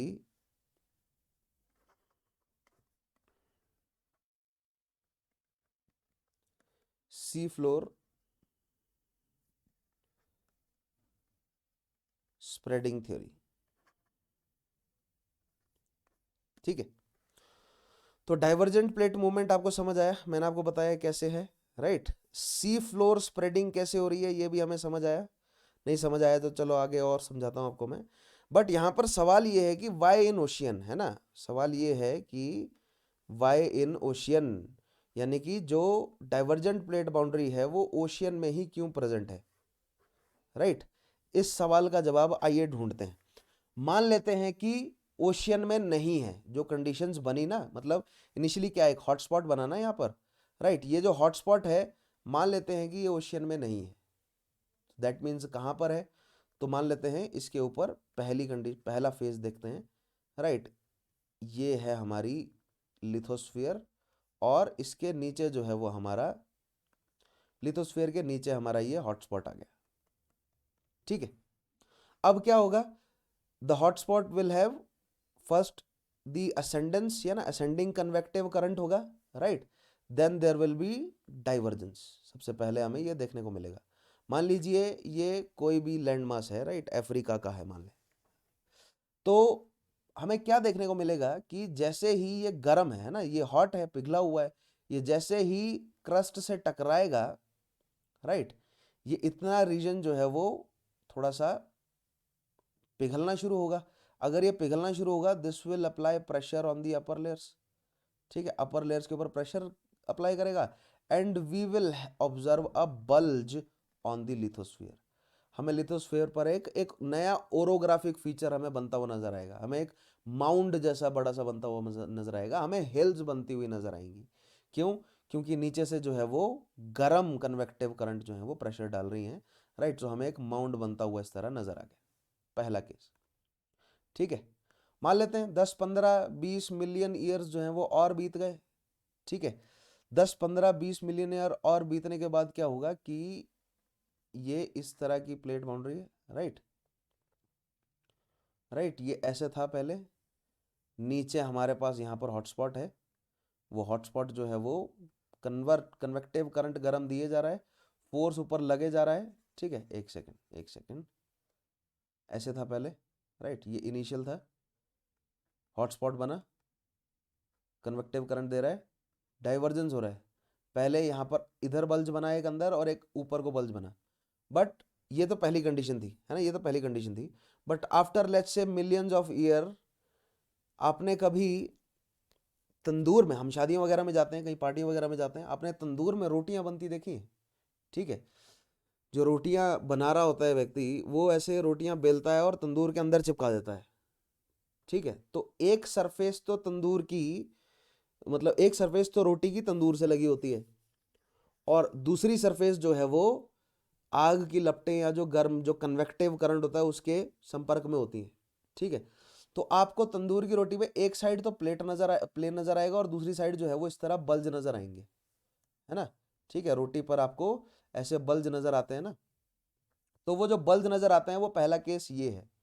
या अगर मान लीजिए आपने कभी ब्रेड बनता हुआ अगर देखा हो, तो अगर आप जो ब्रेड होता है ना, ठीक है, जो हम खाते हैं ब्रेड, वो ब्रेड बनता हुआ अगर आपने देखा है, तो हम क्या करते हैं, ब्रेड बनाते हैं, अवन में डालते हैं, आप थोड़ी देर में देखेंगे तो वो बल्ज हो जाएगा, फूल जाता है ब्रेड, राइट।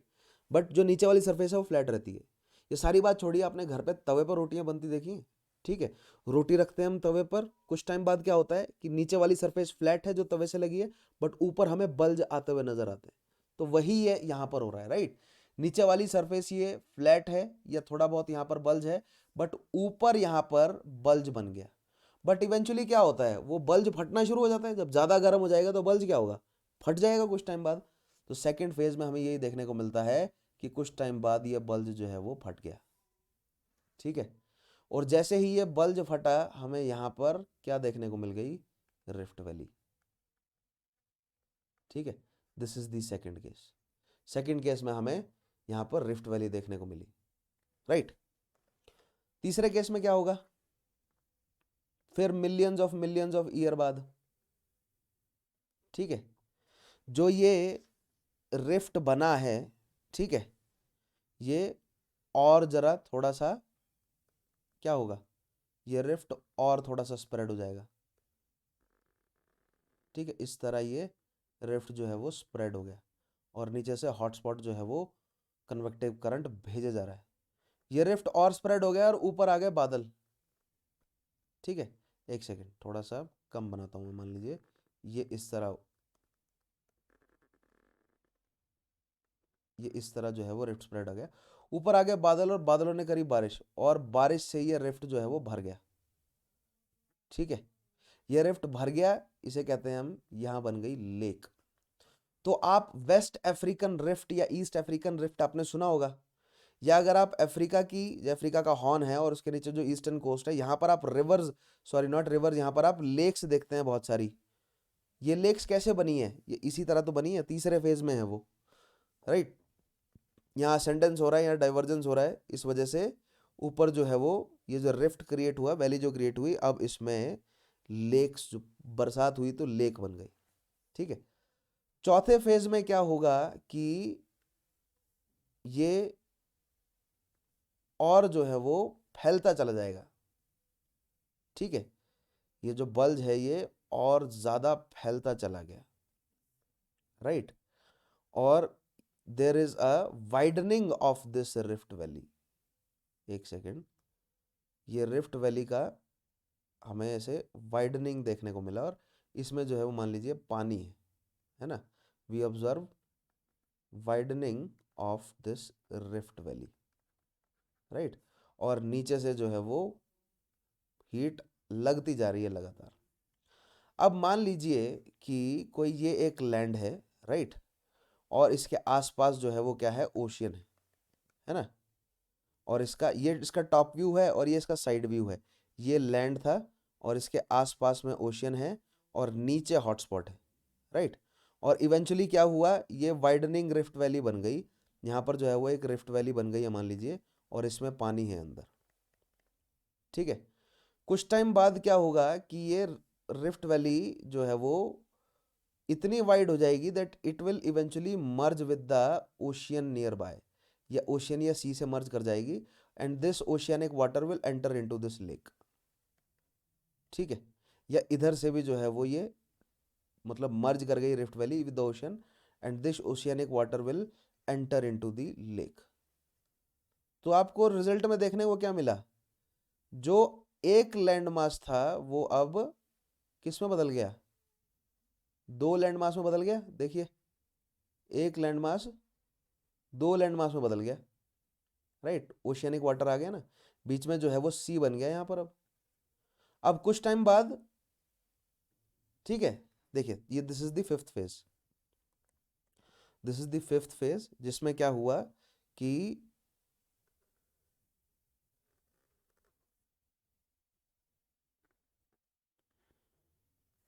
हॉटस्पॉट है, हॉटस्पॉट जो है वो हीट दिए जा रहा है, राइट, डाइवर्जेंस होता जा रहा है, और यहाँ पर जो है वो अब क्या बन गया, सी बन गया।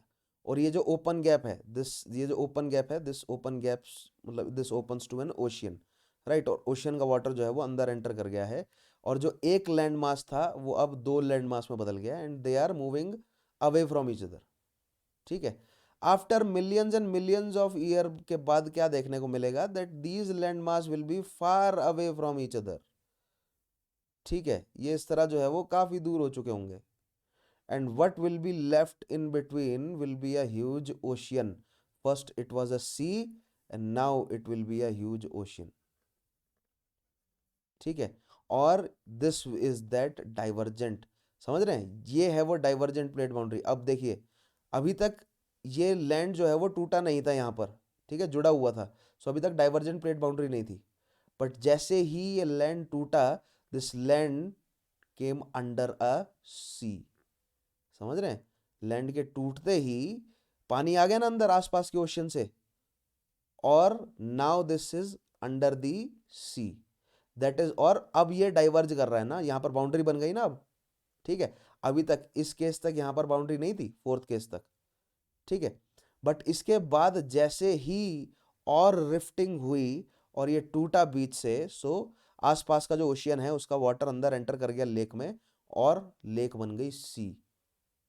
ठीक है, और फिर कुछ सालों बाद डाइवर्जेंस होता गया, राइट, लैंडमास दूर जाते गए, दूर जाते गए, राइट, और नया लैंडमास जो है वो यहाँ पर नीचे जुड़ता गया। ठीक है, और बन गया, समझ रहे हैं, बहुत ध्यान से देखिए। नेक्स्ट केस में क्या होगा, राइट, ये लैंडमास है, ये इस शेप का लैंडमास है मान लीजिए, राइट, ऐसे, और ये इस शेप का लैंडमास है। अब ये वैसे एक दूसरे से दूर जा रहे होंगे, है ना, यहाँ पर हॉटस्पॉट था, बट होगा क्या, जो हॉटस्पॉट है वो मैग्मा गिराता चला जाएगा ना इधर, तो ये जो मैग्मा गिराता चला जाएगा, this will be the new sea floor, and this new sea floor will be continuously spreading. ठीक है, क्योंकि ये मैग्मा ऐसे गिरता चला जाएगा, right, and this sea floor will be continuously spreading, and this is the theory of C floor spreading, right, Harry hash की जो थ्योरी है ना सी फ्लोर स्प्रेडिंग की, वो इस तरह काम करती है। And this is why convergent plate the divergent plate boundary is always under the oceanic surface or sea, because why, क्योंकि the moment there will be divergence, that means जैसे ही there will be a fissure or gap, या जैसे ही दो एक plate के बीच में rift इतना हो जाएगा कि डाइवर्जेंस मतलब डाइवर्जेंस जैसी जैसी बढ़ता जाएगा, रिफ्ट बढ़ती चली जाएगी, आस पड़ोस के ओशियन से उस लेक में पानी एंटर कर जाएगा, और जैसे ही लेक में पानी एंटर कर जाएगा तो क्या बन जाएगा, सी बन गया, और जो डाइवर्जेंट बाउंड्री है वो हमेशा किसके नीचे आ जाएगी, सी के नीचे आ जाएगी। Up till now there is, ये लेक है, right, this is lake, but अगर थोड़ा सा देखिए, इसको हटा देते हैं, राइट, ये ऐसे हो गया, अब आपको समझ आएगा शायद, ये इतना पतला हो गया, दिस इज दैट लेक। अब अगर ये और डाइवर्ज होगा तो ये बीच से टूट जाएगा, जैसे ही ये बीच से टूटा, राइट, जैसे ये लैंडमास बीच से टूटा, आस पड़ोस से हो सकता है कि समंदर ओशियन का पानी इसमें एंटर कर गया, right, and now it is under the sea. ठीक है, यानी कि इसका अगर मैं इस फिफ्थ फेज का अगर मैं आपको टॉप व्यू दिखाऊं, तो ये एक लैंडमास था मान लीजिए पहले ऐसे, अब ये ऐसे दो लैंडमास बन गए, ये रिफ्ट थी, ठीक है, एंड ये रिफ्ट का जो बीच का लेक था, it is now filled by the ocean which was around this land mass, ठीक है, ओशियन से फिल हो गया। आपको ना शायद ये एग्जाम्पल अभी तक ये फंडा जो है वो आपको समझ नहीं आया होगा, ठीक है, मैं आपको एग्जाम्पल के माध्यम से समझाता हूँ तो शायद आपको क्लियर हो जाए, ठीक है। वर्ल्ड मैप कहाँ है हमारा, वर्ल्ड मैप की तरफ बढ़ते हैं एक बार, एक सेकेंड, ये देखिए, ये हमारा अफ्रीका है, राइट। आप रेड सी को बहुत ध्यान से देखिए, ठीक है, जो अरेबियन प्लेट है या जो ये रेड सी है ना, मान लीजिए this is the horn of Africa, right, and this is the Red Sea. What if I say that ये अरेबियन पेनिनजुला और ये जो अफ्रीकन ये रीजन है, ये कभी जुड़े हुए थे आपस में, ठीक है, ये कुछ इस तरह जुड़े हुए थे, राइट, ऐसे थे ये। बट हुआ क्या कि अफ्रीका के नीचे जो है वो हॉटस्पॉट है, अफ्रीका के नीचे, राइट, और अफ्रीका के नीचे जो हॉटस्पॉट है वो इस रीजन में, यानी कि रेड सी के अराउंड, और इस रीजन में जो है वो क्या क्रिएट कर रहा है, रिफ्ट क्रिएट कर रहा है, right, this is known as East African rift, एंड इसके इस साइड वाला जो है कि इसको कहते हैं वेस्ट अफ्रीकन रिफ्ट, या इस प्लेट को कहा जाता है, ये जो प्लेट है सोमालियन प्लेट कहा जाता है, और इस साइड की प्लेट को कहा जाता है नूबियन प्लेट, ठीक है। तो बेसिकली इसके नीचे हॉटस्पॉट है, दिस हॉटस्पॉट इज, क्या कर रहा है ये हॉटस्पॉट, धीरे धीरे डाइवर्ज करने की कोशिश कर रहा है, ठीक है। तो ये हॉटस्पॉट यहाँ पर भी डाइवर्ज करने की कोशिश कर रहा है, देखिए इधर भी डाइवर्ज करने की कोशिश कर रहा है, इस डायग्राम में देखिएगा, राइट, ये है हॉटस्पॉट, ध्यान से देखिए, ये हॉटस्पॉट डाइवर्ज कर रहा है, राइट। तो कभी ये अरेबियन पेनिनजुला जो है वो अफ्रीकन हॉर्न के साथ जुड़ा हुआ था, बट इवेंचुअली हुआ क्या, ये प्लेट यहाँ को डाइवर्ज कर रही है, ये प्लेट इधर को डाइवर्ज कर रही है, ठीक है। तो इनिशियली क्या बना होगा बीच में, इनिशियली मान लीजिए पहले बीच में जो है वो एक लेक बनी होगी इधर, ठीक है, ऐसे। बट हुआ क्या, डाइवर्जेंस बढ़ती गई, डाइवर्जेंस बढ़ती गई, तो ये रीजन जो है वो इवेंचुअली क्या हो गया, राइट, ओपन हो गया ओशियन में, और जो अरेबियन सी का पानी है वो चला गया यहाँ पर अंदर, राइट, और इधर बन गया क्या, रेड सी, ठीक है। और जो डाइवर्जेंट प्लेट बाउंड्री है वो किसके नीचे आ गई, सी के नीचे आ गई। डाइवर्जेंट प्लेट बाउंड्री ओशियन या सी के नीचे ही रहेगी, और ये आपका अरेबियन पेनिनजुला है, right, this is your Somalian Ethiopian reason.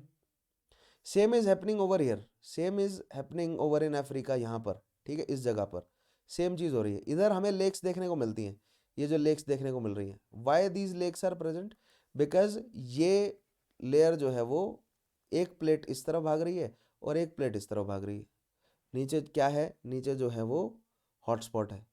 कुछ टाइम बाद हमें क्या देखने को मिलेगा, कुछ टाइम बाद हमें देखने को मिलेगा कि ये प्लेट जो है वो ऐसे अलग हो जाएगी, और बीच में आ जाएगा इस तरह, मान लीजिए नया समंदर बन जाएगा यहाँ पर एक ऐसे बीच में, ठीक है, ये दो अलग अलग प्लेट हो जाएंगी। अब इसको हम, हो सकता है कि हम कौन सा समंदर कहेंगे, मोजाम्बिक सी कहेंगे, बट ये millions and millions of year बाद होगा, अभी नहीं होगा अचानक से ये, ठीक है। अब जैसे जैसे ये प्लेट मान लीजिए दूर हो गई ना, अब ये दूर होता जाएगा तो समंदर ये बड़ा होता जाएगा, जैसे नॉर्थ अमेरिकन प्लेट दूर होती जा रही है, ठीक है, तो ये अटलांटिक ओशियन बन गया है बीच में। वंस ये जुड़ी हुई थी इधर, मान लीजिए ऐसे जुड़े हुए थे ये, ठीक है, अब ये दूर होते जा रहे हैं, ओशियानिक फ्लोर इधर से, इस जगह से ये दूर हो रहे हैं एक दूसरे से, ठीक है। इस डायग्राम में देखिए, ये रहा देखिए, अफ्रीकन और साउथ अमेरिकन दूर हो रही हैं एक दूसरे से, यूरेशियन और नॉर्थ अमेरिकन दूर हो रही हैं एक दूसरे से, राइट, इस तरह ये एक दूसरे से दूर हो रही हैं अगर, तो यहाँ पर दिस रीजन इज दी, यहाँ पर बन रहे हैं मिड ओशियानिक रिज, ठीक है, इस जगह पर these all are mid oceanic ridges, यहाँ पर मिड ओशियानिक रिजेस बन रहे हैं बढ़िया धूमधाम से, राइट, एंड खास तौर पे इस रीजन में ये मिड ओशियानिक रिज बन रहा है, और sea floor is spreading here, and these plates are moving away from each other. This is the phenomena of divergent plate boundary. That is why the divergent plates are under the ocean or a sea. ठीक है, इन I guess 5 या 6 condition से, समझ रहे हैं, मान रहे हैं आप, ये जो है वो बन गया आपका फिर ओशन। तो मान लीजिए this is Eurasian plate and this is the north American plate, ठीक है। This is the spreading sea floor, sea floor जो है वो स्प्रेड हो रहा है, क्यों, क्योंकि प्लेट तो दूर भाग रही है, बट उसकी जगह जो है वो, जो गैप बनता जा रहा है बीच में, उसको ये नया मैग्मा, जो कि नया लावा जो ठंडा हो रहा है, वो धीरे धीरे फिल करता जा रहा है, and the sea floor is spreading eventually. ये जो बीच में रिफ्ट क्रिएट होगी, इवेंचुअली द ओशियानिक वाटर और सी का वाटर जो है वो इसमें एंटर कर जाएगा, जैसे हमें देखने को मिला अरेबियन सी के केस में, ठीक है, जैसे मैंने यहाँ पर आपको दिखाया ना, अरेबियन सी के केस में ऐसा हुआ है, ठीक है। और अब अफ्रीका में भी ऐसा देखने को मिल रहा है हमें, ठीक है। देखिए इस तरह जो है वो अफ्रीका भी अफ्रीका का जो कॉन्टिनेंट हमारा वो 2 हिस्से में टूट जाएगा, राइट। सो आई होप आपको ये फंडे जो हैं वो समझ आए होंगे, बिल्कुल बेसिक फंडे हैं। Now I will provide you dictation for all of these, so write down. Concept हमने समझ लिया है, डाइवर्जेंट प्लेट बाउंड्री हमने समझ ली है। In the next topic we will pick up the convergent plate boundary, ठीक है। जो भी आप लोगों के डाउट हैं, 1 या 2 दिनों में मैं ओपन हाउस इनफैक्ट ओपन करने जा रहा हूं, राइट। सो आप लोग वहां पर आकर डाउट्स शेयर कर सकते हैं, मुझसे बोल के पूछ सकते हैं, सर ये डाउट्स हैं। So write down, the divergent plate boundary is created when two plate moves away from each other because of ascendance and divergence of convection current. Again, the divergent plate boundary is created when two plate moves away from each other because of ascendance and divergence of convection current. ठीक है, ये हम समझते हैं, obviously हमने देखा ये इस डायग्राम में, right. This plate boundary occurs on the oceanic floor और सी फ्लोर। ओशियानिक फ्लोर या सी फ्लोर में हमें ये बाउंड्री देखने को मिलेगी। In this diagram, in this map it is clear, right. All of these boundaries, ये सभी समझ रहे हैं, डाइवर्जेंट प्लेट बाउंड्रीज हैं, सारी की सारी ओशियानिक फ्लोर में है ये, right. The all of these are divergent plate boundaries, ये सभी ओशियन या सी फ्लोर पे हैं, ठीक है। बाकी ये जो आपको लैंड में नजर आ रही है, these are convergent plate boundaries. दिखाऊं, समझाऊंगा आपको कैसे। जो आपको ये खास तौर पे ये जो आपको लैंड में नजर आ रही है ना, ये कन्वर्जेंट प्लेट बाउंड्रीज हैं, ठीक है। Movements of plates reduces pressure, अब एक्सप्लेन कर रहे हैं लॉजिक कैसे, देखिएगा।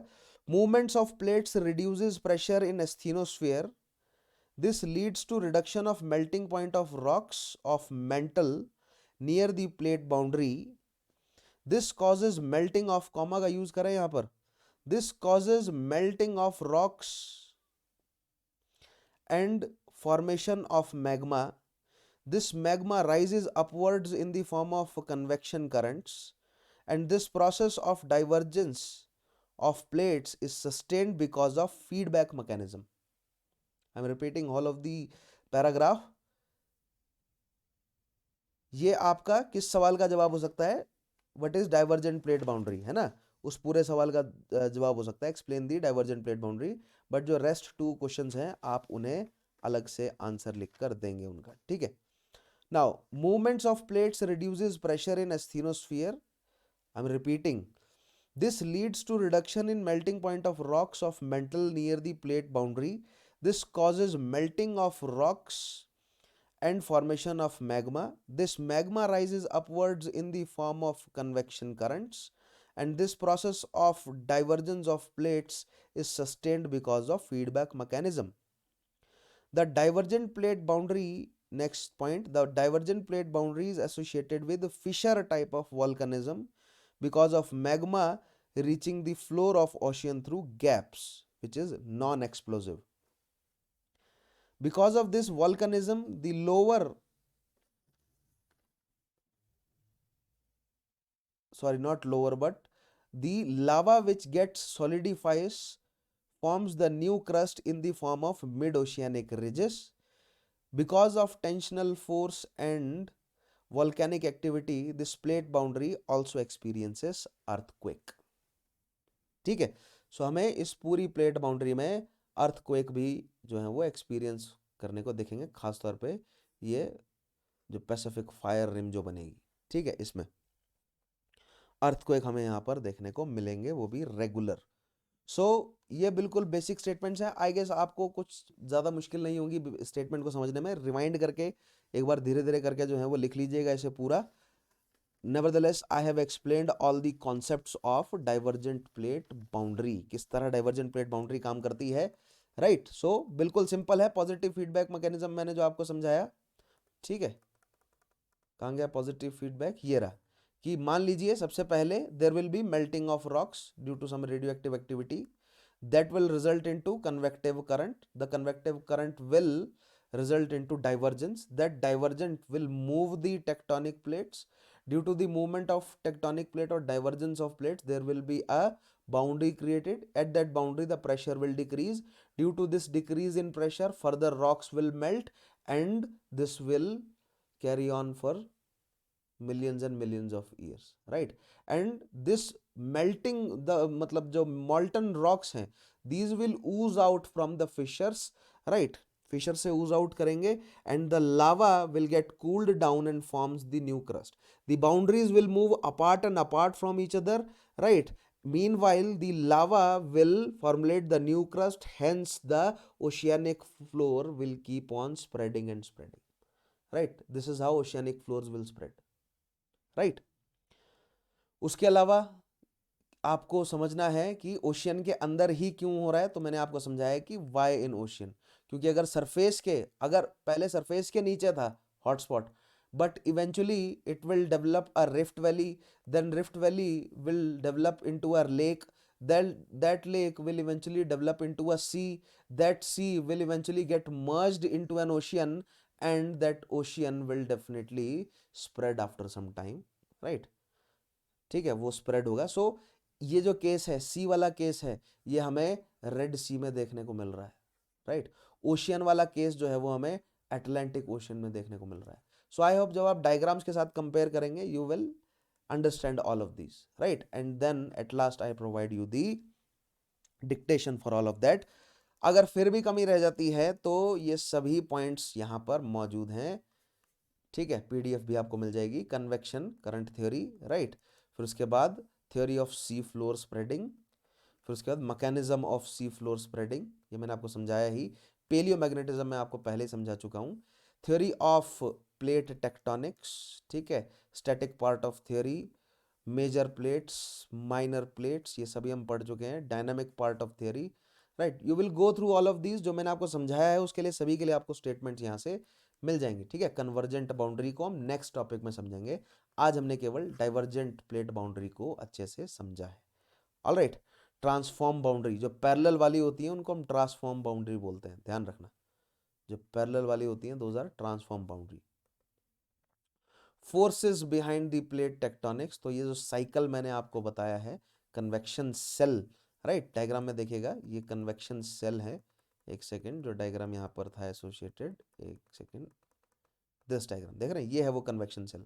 गर्म ऊपर जाएगा, ठंडा होगा, नीचे आएगा, राइट। गर्म ऊपर जाएगा, ठंडा होगा, नीचे आएगा। These will move the plates and mid oceanic ridge जो है वो क्रिएट होगा, ठीक है। ये ट्रेंच कैसे क्रिएट होगा इनको हम आगे समझेंगे, alright. So that is all for today guys. Make sure कि आप इस पूरी पीडीएफ से गो थ्रू हो, ठीक है। टेक्निकल टर्म्स को पढ़ें, और हर एक सेशन के बाद की एक्सरसाइज ध्यान रखनी है आपको। You will have to write the keywords for after of every sessions 25 keywords जो हैं वो आप मिनिमम लिखेंगे, ठीक है। So subscribe this channel, hit the notification bell to get the PDF. Make sure that you join my Telegram group Chauhan_sir_CSE। Videos को like करें, share करें, and also use my code VCUPSC to get the 10% discount. और आज last day है, 6 month का extension मिल रहा है, exploit कर लो इस ऑफर को, बहुत अच्छा ऑफर है, ताकि आप मेरी पॉलिटी की सीरीज भी मुझसे मेरे साथ ज्वाइन कर सके। और बहुत ही जल्द ओपन हाउस भी लेकर आ रहा हूँ, ठीक है। सो मिलते हैं अगले सेशन में गाइस, तब तक के लिए अपना ध्यान रखिए, take care, have a nice day.